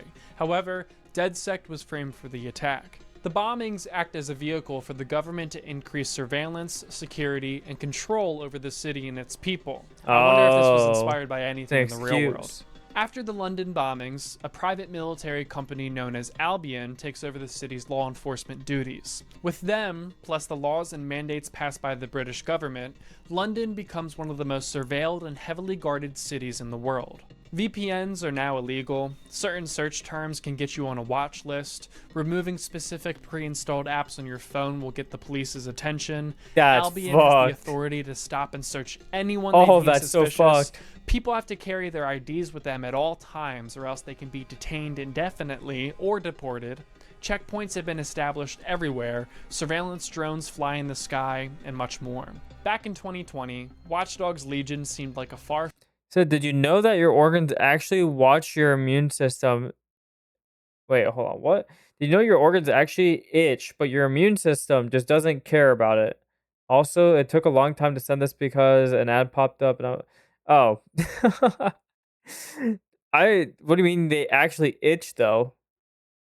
I don't think I guess that points to your answer there. I guess your fact. I don't think I've ever felt my organs itch. But I guess it makes sense that the immune system would just ignore it. I mean, you get used to it over time then. Maybe when you're born, you feel it. I don't know. But that's an interesting fact. Dystopian reality. However, as time gets closer to the year that Legion took place in, the more our world resembles that of the game. There hasn't been any sort of false flag moment here in America over the past few years like the London bombings, but... Yo, Ivering, welcome back. You said you just installed Linux? I'm curious, what version, or I guess what distro of Linux are you deciding to go with? That's the point? Yeah, I figured, Happy. But that is interesting. That is interesting. Despite that, we have ill-trained ICE officers patrolling the streets and profiling citizens they think could be illegal. We have states proposing CatchOS. VPN Yeah, I've heard about that one. Minorities, while not legally required, are highly encouraged to carry you gotta their let me know IDs how it with them goes at for all you. times, and sadly, much more. Sure, Legion... You're a gamer, right? Like, that's your main thing that you're gonna be using Linux for is gaming? You gotta let me know how it goes for you, because I'm curious from just a gaming standpoint how that all works. I don't think I could switch to it completely because there are... Actually, does OBS even work on Linux? Maybe it does. I don't know. I'd have to see like everything that works. And even then, it's like just going through the switch after I have all my files and everything saved as they are on Windows. I don't know. I'd have to do a lot of research to see if that's something that's worth it. I know how to code, so it's way easier for me. Yeah, that's fair. If you have a background in that sort of stuff, then yeah, 100%. It definitely makes sense. Got the fashion sense and car designs wrong, but Ubisoft ended up getting a lot of things right with their future predictions. Even the surveillance drones, which many might not think we have here in America, but in fact we do. Over 1,500 municipal and federal police departments across the country operate unmanned aircraft, with drones being used for a plethora of different reasons. However, more recently, drones have been used for surveillance. Many of the recent ICE protests have had drones scanning crowds of people, and in cities like Philadelphia, drones are being used for a source of information during arrest. And with everything going on in the UK right now, between the Online Safety Act and digital ID requirements, it seems like London was the perfect choice as the setting for Watch Dogs Legion. Overall, whether they intended to or not, Ubisoft got a lot of things right when crafting the world and politics of Watch Dogs. While obviously simplified, the series focuses on how corporations surveil the public, collect their data, and work with the police in order to have more control over society.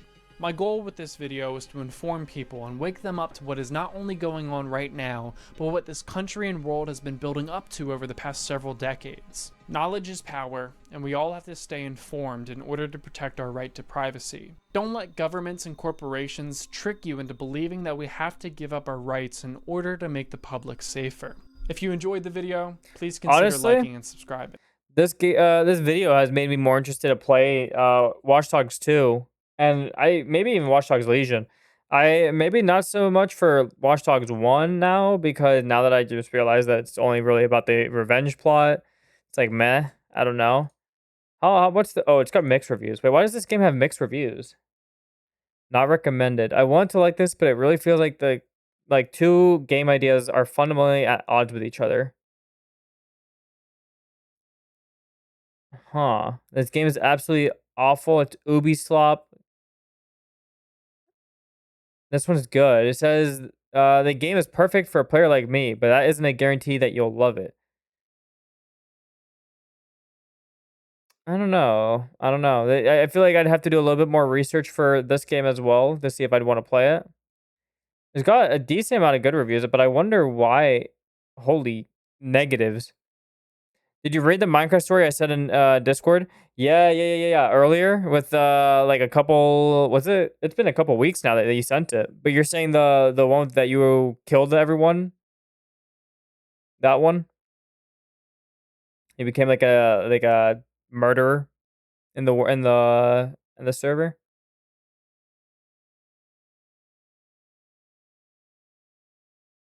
Yeah, this one's got a lot of negative reviews. I don't know if I get this then. Like, I'm not gonna go through and read all of these, but damn, that's a lot of negative reviews. All right, you know what? Let's do some gaming now. I was gonna watch the Fern video, but honestly, I'm not really feeling like watching another video. Let's just do some gaming. We have, what's it called? Dave the Diver installed, and I've never played it before, but I was like, you know what? Let's just try a game that we haven't tried yet, you know, at all. So let me switch to game category. Dave the Diver time. Oh, I see why earlier Mr. Fridge was asking about the Frick thing. I didn't realize I still had it set to Frick. I was supposed to change the emote for the day to be Frick, or to be something other than Frick. Dave the Diver. Let's see. There we go. We got that switched. Okay. Let's see here. Let me also close out of this.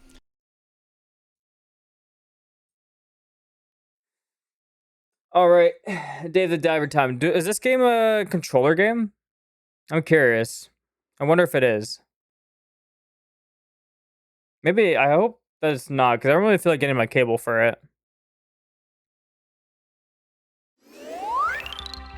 Oh. There was noise.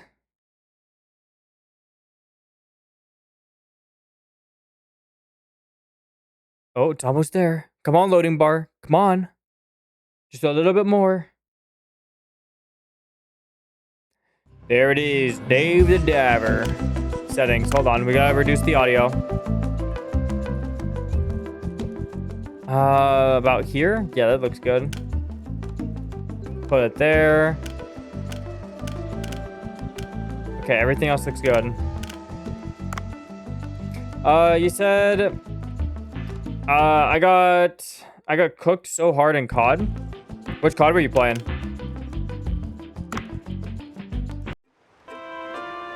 Oh, we gotta see the intro.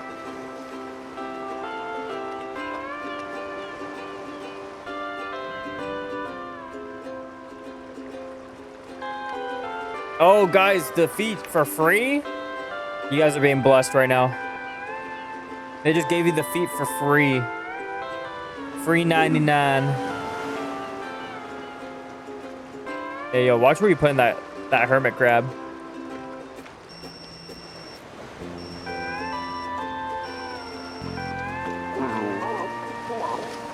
Wow, wow, wow, wow, wow.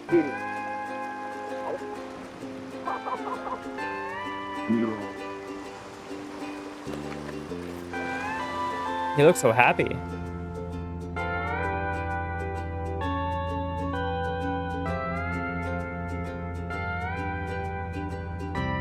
Dave the Diver.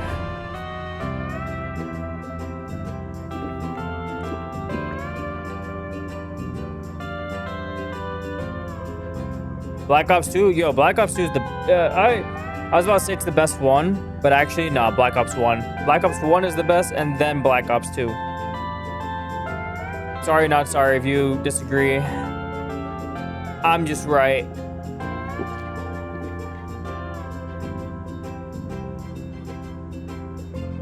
Holy credits. Alright, skip that. I want to get to the gameplay.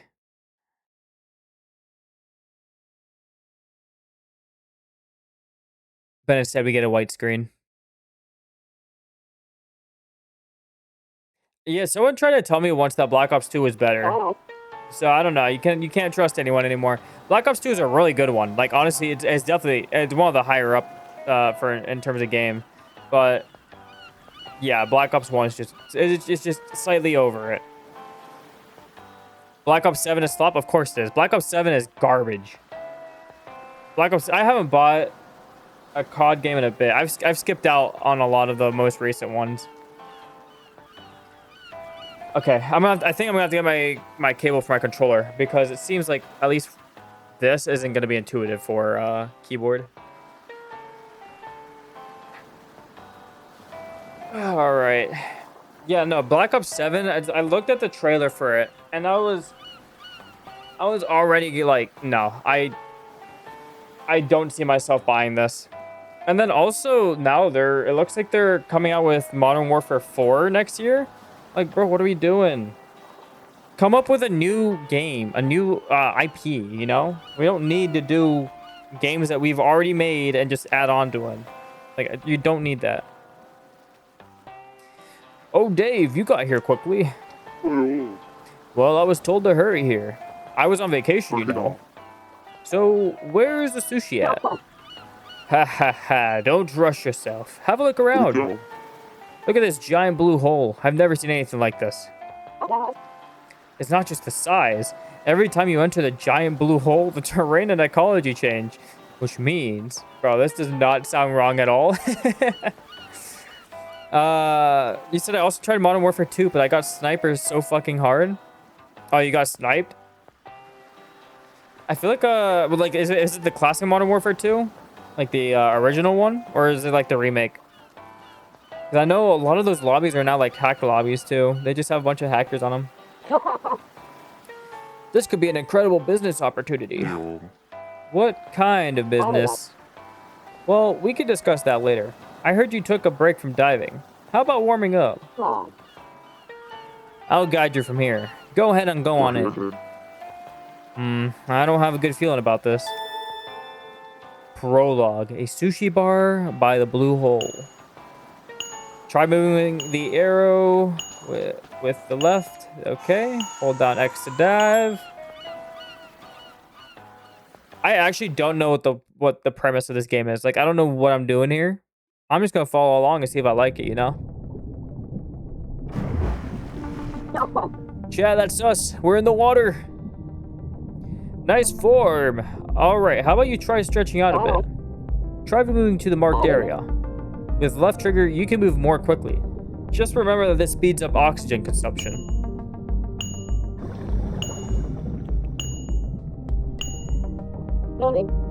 Good, looks like your skills are intact. Your moves are as nimble as a freshwater snail. Let's now practice using the weapon you'll need in contingencies with the dive knife. Try using the survival knife on small fish. You can use B. Yeah, if I can catch up to him. Well done, smooth and quick. And finally, you haven't forgotten how to use the harpoon, have you? The harpoon? Well, I haven't had to use one of those in a long time. Do you aim first and then... it looks like you need some practice. Let's try using the harpoon to catch. Let's say 3 fish. Aim with A and then fire with the right trigger. Now, try it out yourself. Oh, I see. Oh, fuck. Yeah, we fucked that boy up. Holy shit. All right, hold on. I have to just press A once. Aim with A. Okay, I'm trying to test out the range here. Let's see. Aim and boom, just like that. All right, one more. That's actually kind of satisfying. I'm not gonna lie. That's pretty satisfying. I think that should get you back on track in no time. All right, come back up to the boat. Yeah, that was pretty satisfying to use the harpoon. I'm not gonna lie. I like pressing it, and like you have the haptics on the controller that just start to rumble. Okay, now you got the hang of it. Let's get down to business. Dave, you love sushi, right? For sure. That soft fish meat with oily rice. Oh man, that's just the best. Well, listen up. I have a friend who's a sushi chef who just left business for a while. He has a bit of a sharp tongue and a slight temper, but he has one skill that I can guarantee is unmatched by the world. It is right here. It is right here that I started a restaurant with my friend that sells one-of-a-kind sushi. The sushi sold here is made from fresh fish caught in the blue hole, where fish from all over the world can be found. Don't you think people would just go nuts for it? Yum, I'm already craving it. Haha, I bet. So, why don't you join this awesome venture with me as well? What do you say? I mean, I love eating, but I don't know a thing about cooking. Nothing to worry about. The restaurant is all ready. All you need to do is dive with all you need to do is dive to get the ingredients. That doesn't sound too bad, right? What if I just decline right here? What if I just decline? I don't really have any money on me. I don't think I can pay. That reminds me. I just remembered that a while ago you broke my underwater drone. The repair cost was about 500 gold, but I didn't charge you for it. It broke after 5 seconds of use. It was broken already, wasn't it? What do you mean? It was totally fine. Well, okay. So what should I do? Well, it was supposed to open tonight, but I'm not sure if it's ready. Let's go have a chat at the restaurant. All right, I guess let's go to the sushi bar.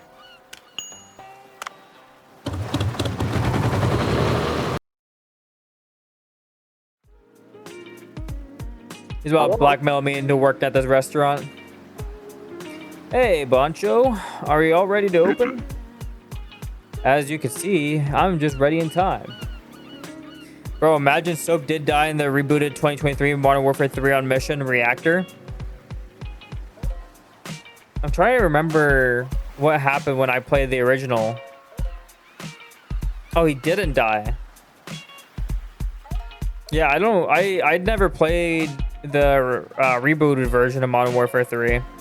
But it's been so long since I even played the original Modern Warfare 3 to remember what even happened. Oh, it's already finished? You? Ah, you're the fisherman Cobra was talking about. Well, I'm more of a diver than a fisherman. Alright. Anyway, it's nice to meet you. I'm Bancho. Bancho looks pretty cool. So, you like sushi? I sure do. Tuna belly, eel, sea urchin. Oh boy, just thinking about it makes my mouth water. Just as mediocre as I expected. Damn, what a roast, Bancho. You did not need to come at him like that. Sushi is a food that combines the soul of sea and land. It symbolizes Mother Nature herself. Most people, however, just have only tasted more accessible fish, just like you. How empty a life is one that ends without ever tasting the beauty Mother Nature can offer. My calling is to bring the taste of Mother Nature to everyone. Now what the fuck is that?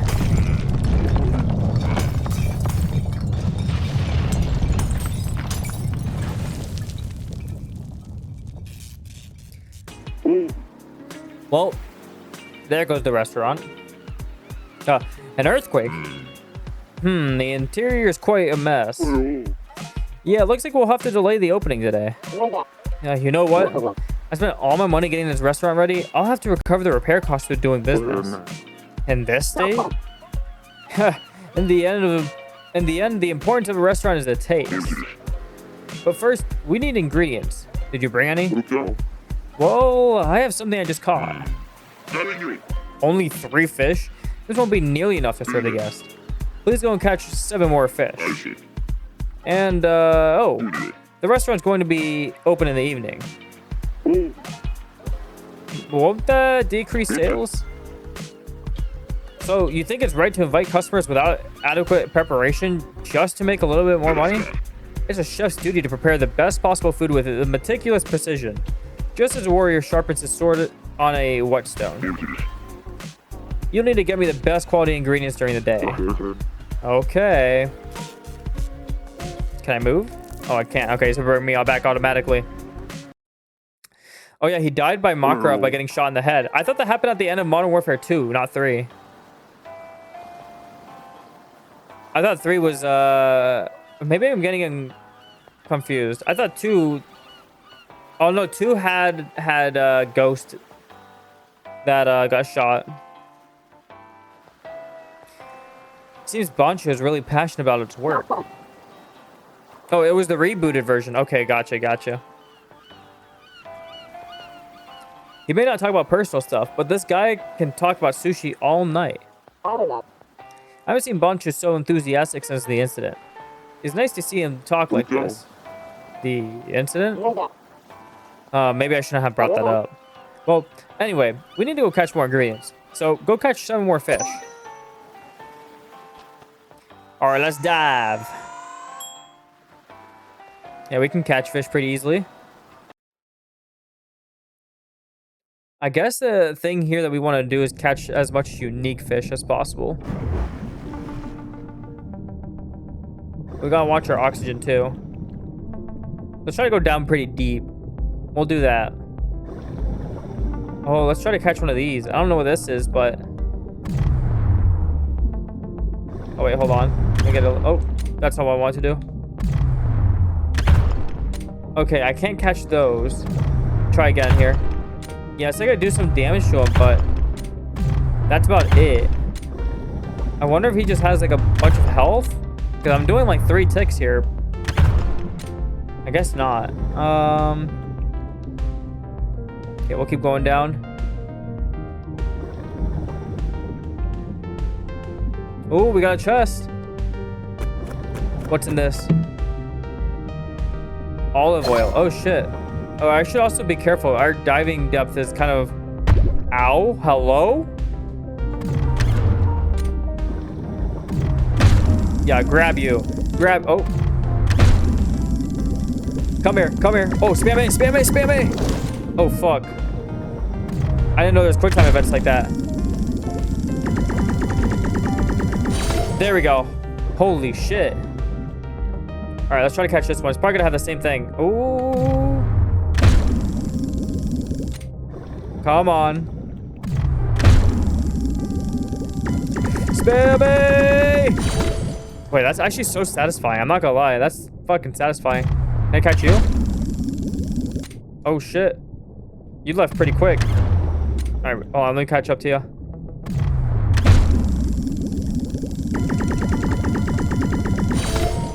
Dude, that was getting a little difficult there. Holy. All right, that's 3 fish.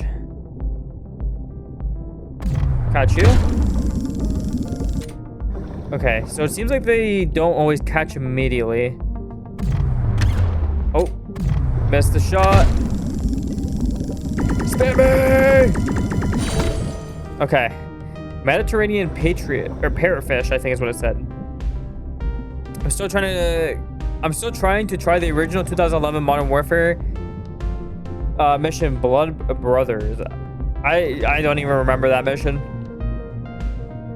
Frankly, I don't even remember that mission. It'd be cool to go back and play it. Oh shit, we're losing oxygen quick. We gotta get up, get up, get up, get up, get up. Can I go back up to the surface? Please let me go. I don't want to die so quick.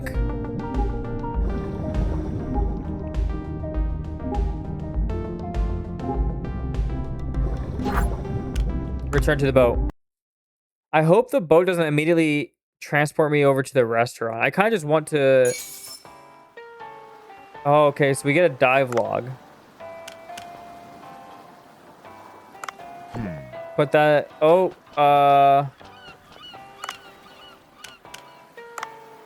How do I look at what I got, though? There's a diver box.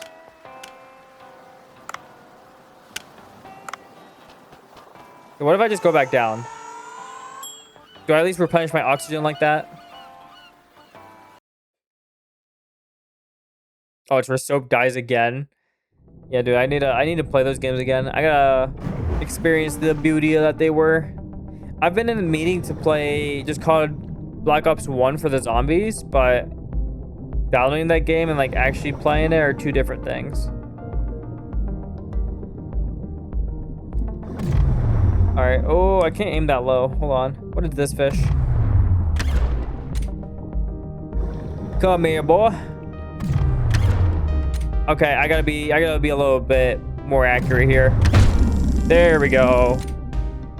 I don't know if I'm just trying to catch fish that are supposed to be hard to catch or what. There we go.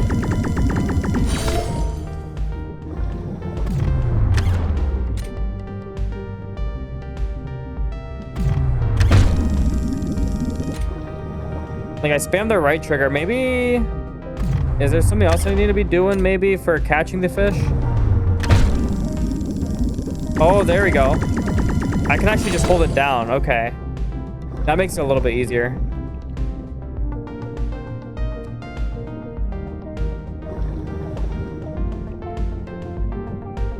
Yeah, the story mode in COD is always what I like to go for first, and then I'll do like any multiplayer or any zombies that it has.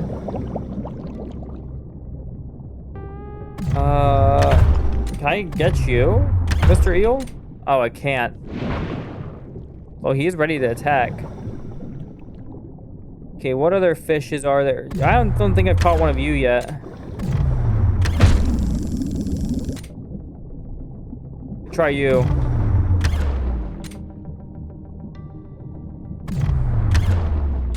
I can't keep missing. There we go. Okay, we got our 7 fish. Let's go back up, because that should be enough to open up the restaurant then. And I'm sure there's gonna be some tutorial for cooking the fish.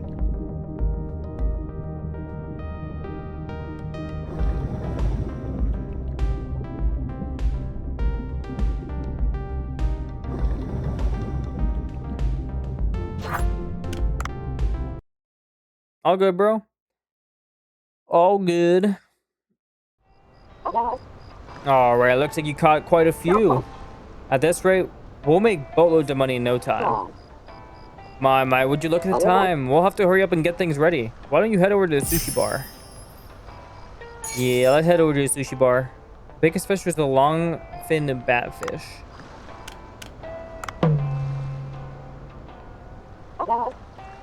By the way, you'll only be able to dive once in the morning and once in the afternoon.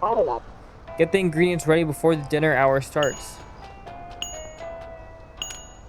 Let's go back over to the sushi restaurant.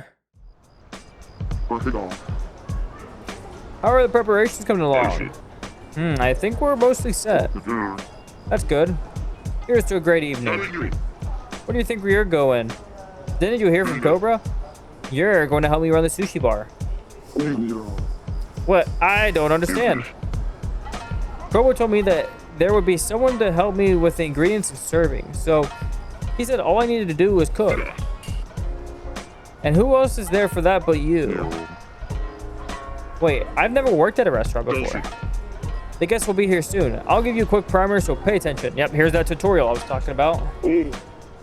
What? Open the ingredients below. All right. Here, you can check out your fish, crops, sauces, and all other materials that you have. For now, that's all you need to know. Come back later for more information. Right. I'll show you how to register actual items onto the menu. New recipes just need to be added to the menu before they can be sold to customers. This is a sushi recipe for the fish that you acquired earlier, so try registering that to the menu. Ah, here we go. I guess here would have been nice to just kind of all get the same one so they can only order one thing, but actually maybe not. Some of these fish are actually worth a lot. All right, that probably wasn't that hard. Setting ingredients to auto supply will make things a little bit more convenient. Let me repeat.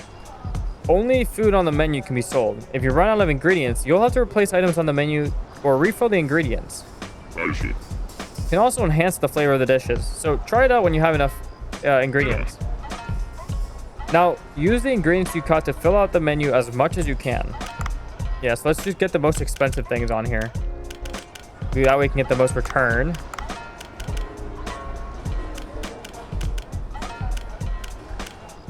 We'll do this one. There we go. Okay, that seems like it's pretty good now. We stacked up this entire thing. How long are you gonna stand there talking? Give me a cup of green tea to quench my thirst. Have you perhaps poured green tea before? No, only soft drinks, I think. I'll tell you how. Go over to Cobra. All right, Cobra. Pour with the right trigger, pour with the right trigger, right thumbstick, so that it will have the right color and height.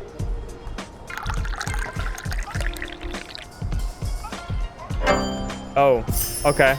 I guess it was good. Customers who drink tea of a good or higher grade will pay more. Nice. As expected, Bancho's green tea is quite something. That tea really has my appetite going. Is there something to eat, perhaps? Demanding as always. Why don't you try serving him some food while you're at it? See, why isn't Cobra just helping? Okay, so he's prepping this. Come over to where I am and take this food. Okay. You can dash when serving food. Use the left trigger to move quickly and don't forget to watch your stamina. Ah, okay. Hello. You sent me the package last week, you say. What in the world? Let me check on that. Oh, teacher's not gonna eat his food. Okay, thank you for wasting my time, Cobra. Love that. Cobra didn't even eat. He's always distracted like that. The food can't be reused, so we'll have to throw it out. Seems like such a waste to throw it away. Bancho Sushi never reuses food, so we do not need to put food made for guests on the table twice. Well, all right. So can I not just like eat it? Can Dave not just eat it? Everything looks about ready.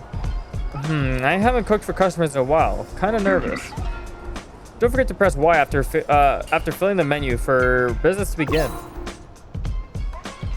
Customers will order dishes from the menu. Don't forget to register the dishes to the menu before the sushi bar opens. Yeah, I mean, we got as much as we can. And it already used one of our stock. That's a shame. All right. Well, let's see what happens. Seems like we got 6 slots here that we can feed people at. We already got 3 customers. Okay, 2 of them are ordering the same thing. Wow, okay, hold on. There's a lot of people here already.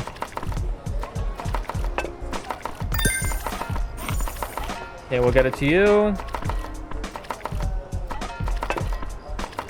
You're next.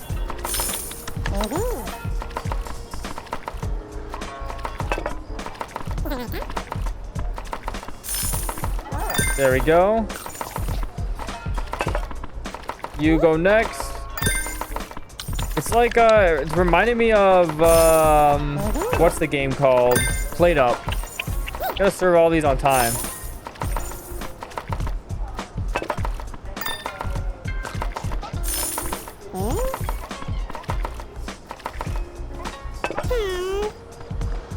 Oh, there's more chairs behind me too.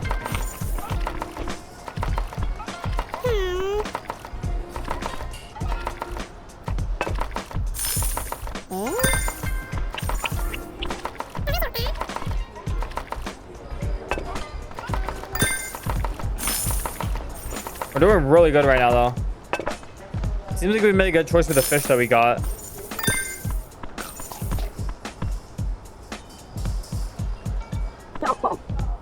Oh, Dave, you collected 100 gold. Great job. This should be enough to repair what's broken. Then, give me some time. These repairs are going to be done right. I really hope the customers keep coming. Nice. Easy repair. Closed for the day. Bancho Sushi is closed. Yeah, that was a really good day. $106. 106 doubloons.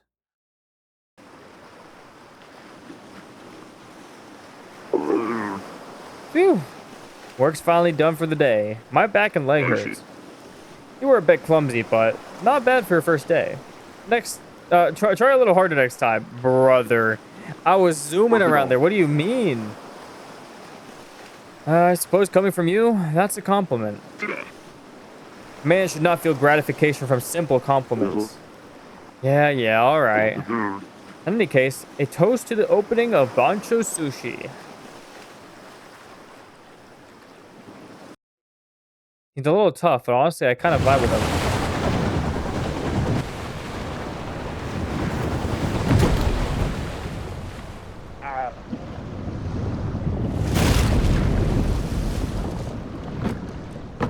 Bro, what is that?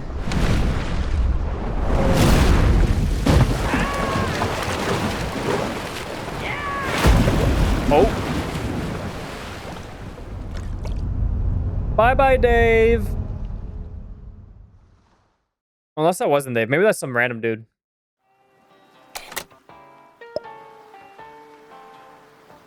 Oh, okay, that's just some Oh, Ellie.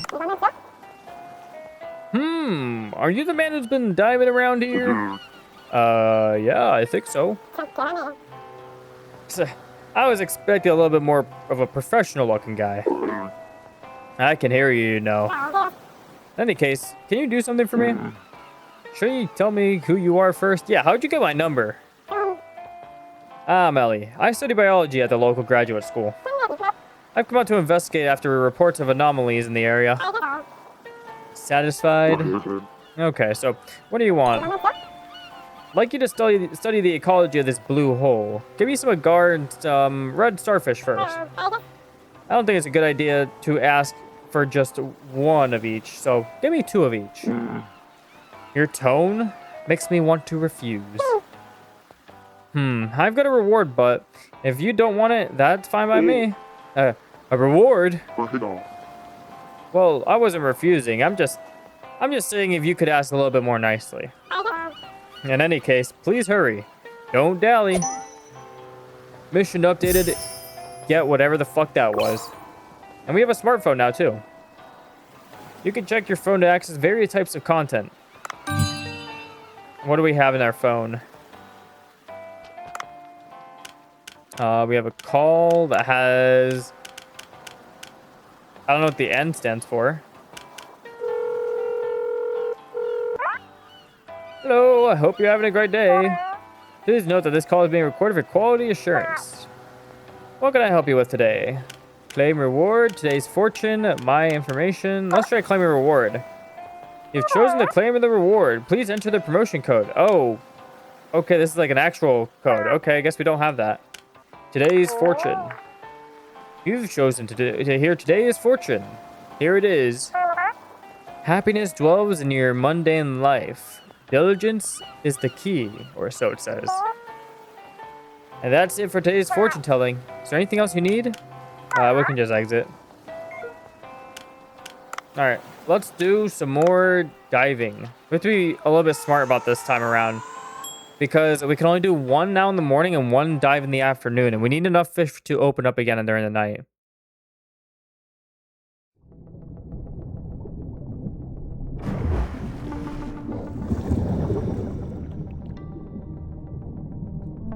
Let's try to catch some good fish. We'll go back down to like that that orangey depth that we have on the bottom left. Once it switches the numbers to orange, that's when I know I'm in a decent spot. Escape pod. Okay, I don't need the escape pod just yet. A hammer. Sleepy toy hammer. A rubber toy hammer. It doesn't do too much damage, but it'll sometimes put fish to sleep. Interesting. Got me a fish.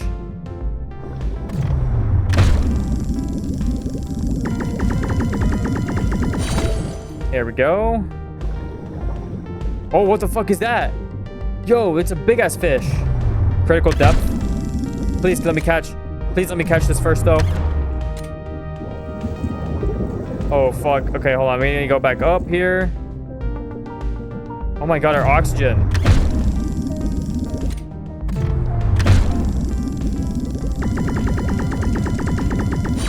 Our oxygen is so screwed. But I have this thing here that I actually can grab. Warning, running out of air. Hold on, hold on, hold on. I just want to grab these things. Oh my god, why are we don't, I don't think we need to use the escape pod. Oh fuck, we might need to. Oh no, we're good, we're good, we're good, we're good.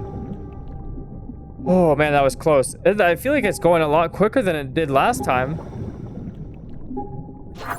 Return to the boat. Yeah, we're gonna have to. I hope it lets me just go dive down immediately.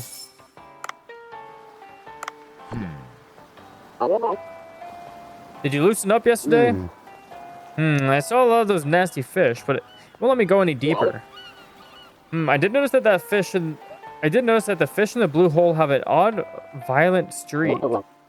Sometimes, perhaps something puts them on edge. Speaking of which, why don't you also take a gun in addition to your harpoon? A gun? I have a friend who's knowledgeable about guns. I'll introduce him to you. Duff. Yo, what's good, Duff? Wow, Cobra, it's been a while. Yo, who's this goofy looking dude next to you? Sorry, that wasn't the nicest thing to say to a stranger. I'm Dave, a professional diver. Interesting. I thought divers were athletic and muscular. You seem to defy my prior knowledge. Says you. People who live in glass houses. So, what's this about? I'd like to get straight to the point. I've begun a very interesting business. And now I'm gonna need some weapon stuff. I hear I need your help. Strastella. Season 2 of Strastella just ended anyway. I'll give you a listen. Alright, I actually discovered a fascinating giant blue hole. The terrain and ecology inside it changes every time you go inside. Oddly, any equipment found inside it breaks down when brought out. I'd like you to make us a weapon that can be used inside. That's rather interesting. You've piqued my interest as a weapons researcher. My hypothesis is that anything that's not made from materials that are found inside the blue hole will continue to break down. This will be especially true of those guns, which have precision parts.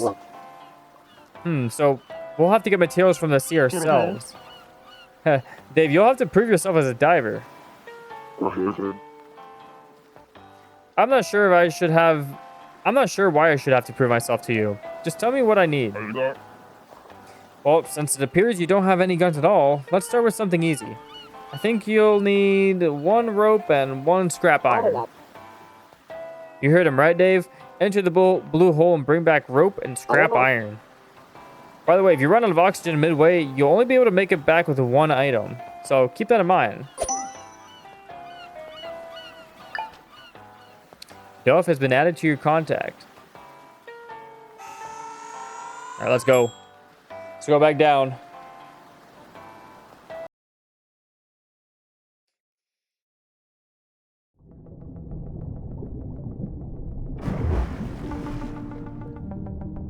All right, so we need to gather 2 red starfish to complete the next part of our mission. Seems like there's one right here that we can grab.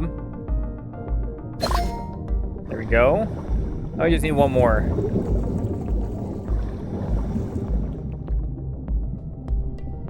I saw a chest over here on this side. Can we grab that? Maybe we can find the material that we need. Underwater scooter.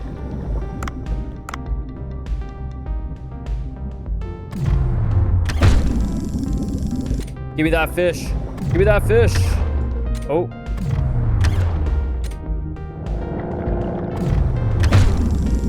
Come here, boy. You're about to be caught. There we go. Oh, it's a 2-star. Damn it, just out of my range.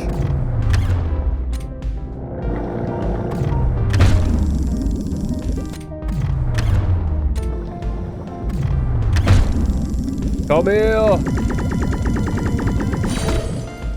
Okay, yeah, those are good fish to catch. Being worth, or being at 2 stars is really nice. I don't know what Kajima is, but we got that too. Red starfish. What is this? Purple sea urchin. Oh, that hurts. I don't think sea urchins can be picked up with these gloves. Alright, I guess we're not catching that either. What about over here? What is this? Oh, this is the rope. Okay. We can mine ores here too? Copper ore, okay. Don't mind me, I'm just gonna do that. What's this up here? Oh, this is wood, okay.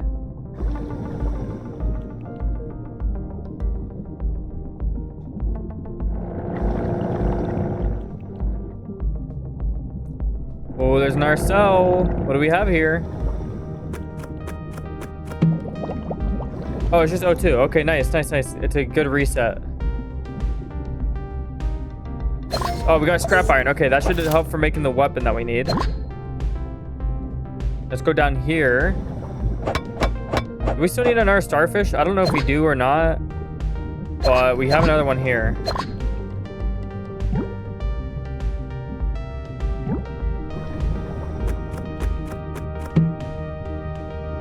Stock bang stick.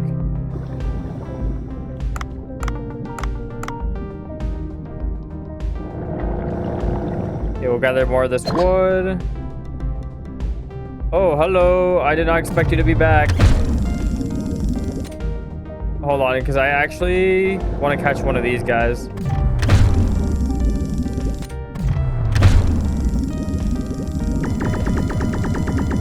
Let me catch one of these big ones. You exceeded your weight limit. You'll slow down. Oh, we have a weight limit. Okay. Can I catch you? I know we're at our weight limit already, but this would be so funny if I caught you.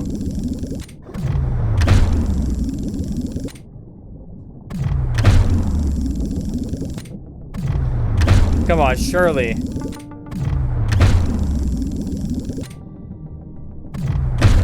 Surely I will catch you. Oh, I guess not. Okay, you know what? We'll still be at our weight limit and we'll just go up. We'll go up with what we have.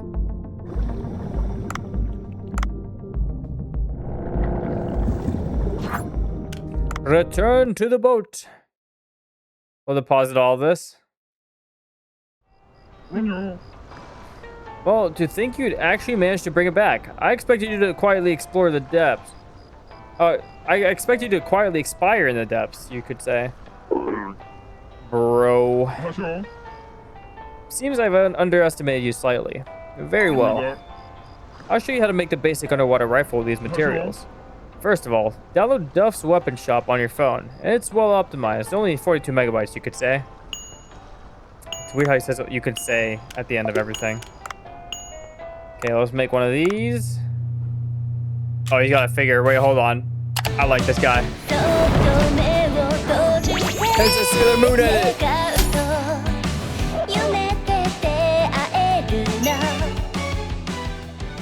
I like that. Wait, that was actually fire. Equip the weapon right away. Yes, yes, give me that weapon. Yeah, with a neat explanation like that, even someone like you should have understood. Well, I guess. Oh, and one more thing. I've taken some measures to allow you to open weapon chests underwater. Wow, weapons chest. Can't bring them out of the sea, but they'll come in handy, you could say. Oh, but I'll collect info about the weapons you pick up and create blueprints for you. Weapons made with a blueprint won't break down underwater, you could say. In any case, this master will be watching you. I feel like I should be reading this guy's voice as like the Fedora Discord mod hat. I don't know if I can even do that voice. Well, in any case, this master will be watching you. Goodbye, eternity. Or I hate it, I just did that. Fuck. I hate it, I just did that. Oh, I'll never hear the end of it. What? Mission completed. New content, weapon shop. You can craft weapons at Duff's Weapon Shop. Farming a weapon will, a certain number of times will complete a blueprint. Ellie. You actually brought them back. I guess I expected too little of you. Alright, this should do for now. I'll give you a reward just as promised, since you helped me do my research. The sudden ecological changes of this region will need to be studied further, so I'll continue to need your services. Add my number. Okay.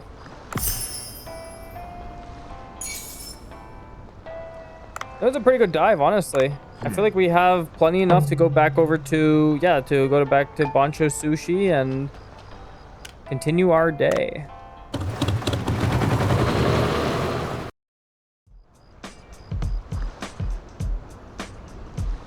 I don't know what it is. Last like 10 minutes, I got like a fucking headache out of nowhere. All right, let's go to our menu here. We'll serve this red lionfish. Get some of these as well. Wait, hold on. Add ingredients. Yeah, just serve all of these. Can I add more to this one too? Okay, I have 3. Yep, there we go.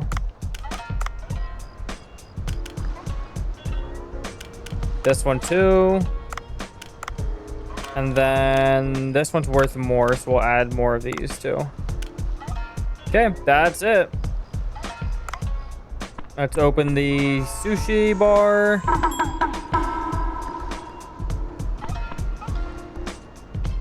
What happens if I time skip?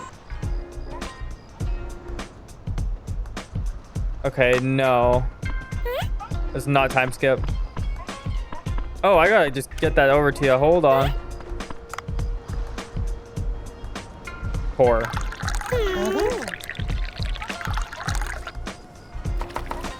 Perfect.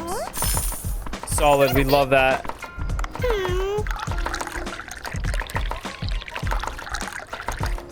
Oh, too much. Actually, we gave you too much, but it was fine.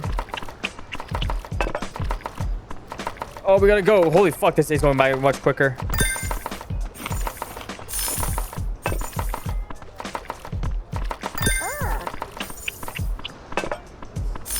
There we go. Okay, serve you your drink.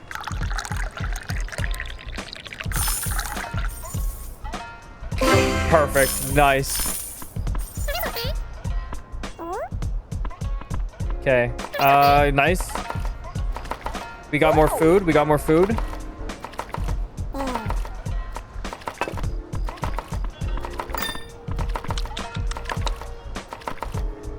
Next one up, I think it was the one at the very end. Yeah, okay, it was.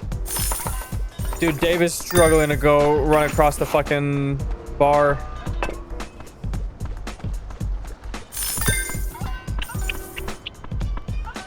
It seems like the day's just about to end too. Perfect timing. Close for the day.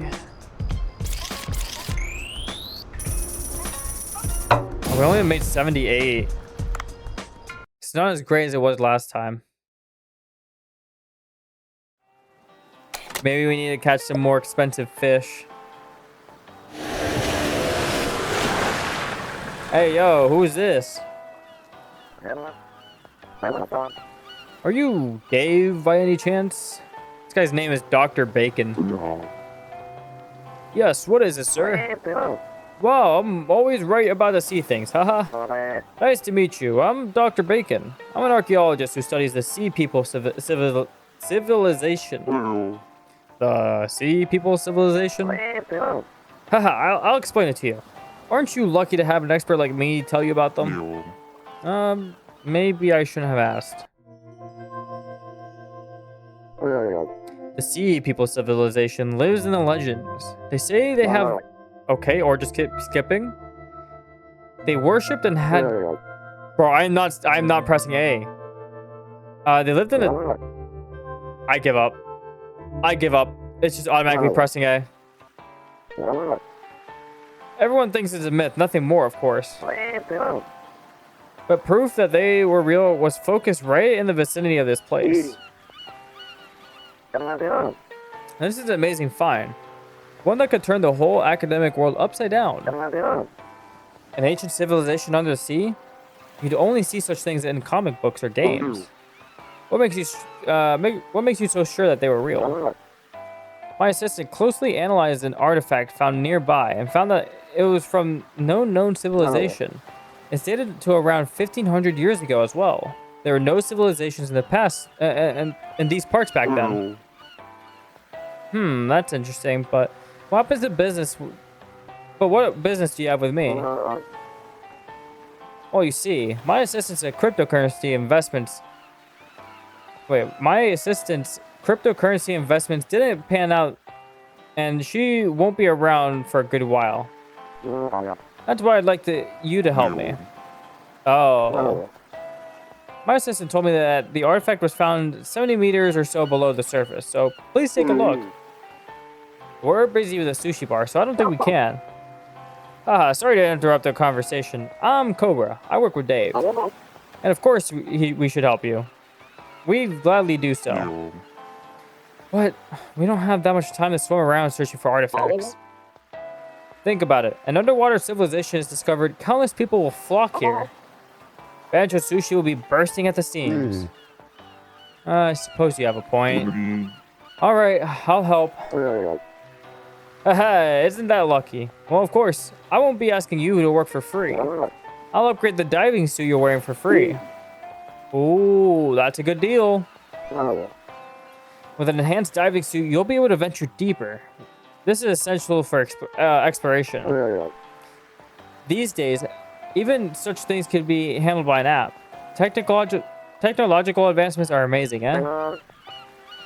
Let's first install the iDiver app on the phone before we proceed. Alright. The iDiver app allows you to enhance various diving equipment, upgrade the equipment with the money you make at the sushi bar, and elsewhere to explore deeper. Now then, let me tell you how to use the iDiver app. I'll install the app for you, so unlock your phone first. There it is.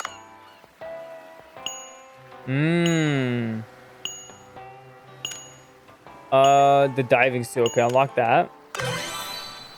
Oh, we can now go up to 80 meters. Nice. Now you'll be able to venture a bit deeper. Once you have enough money, use the iDiver to enhance your equipment.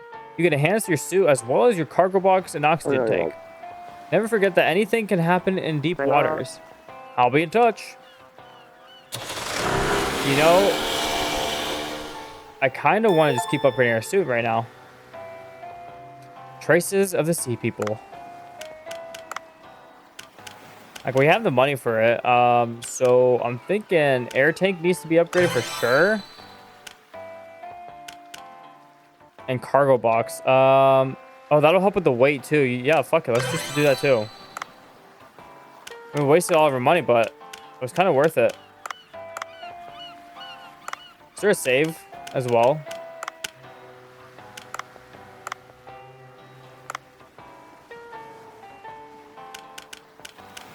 I don't think there's a save just yet. Or maybe it's like an automatic save. Phone charm. Oh yeah, give me the phone charm. There we go. We got like a little Dave phone charm. All right. Chat, I'm not gonna lie. I'm really feeling this headache. I think we might have to call it early for today because I need to either take some medicine here or it's like some sleep. I don't fucking know, but I'm getting some headaches. I think, yeah, we'll call for here. And then we'll be, well, I definitely want to continue this at some point, because this seems like a really great game to just dive into and spend like a whole stream doing. Not even as a side game. Like, honestly, we could probably do this after The Last of Us. But we'll be live again on Sunday, playing more of The Last of Us, and then we'll have next week's schedule out on Monday probably, which will probably be that Monday I stream again too. So Sunday next and then Monday after, and we'll see where we're after that. But next stream will be The Last of Us, so stay tuned for that. Thank you everyone for watching, and of course if you aren't in the Discord, make sure to do !Discord in the chat to join us on there. And also feel free to check out our YouTube channel, TikTok, and Instagram. I've been starting to post shorts on there recently as well, so lots of fun things going on. So yeah, I'm gonna head off for now. Thank you guys for watching, and I will see you guys later. Thank you and have a great night.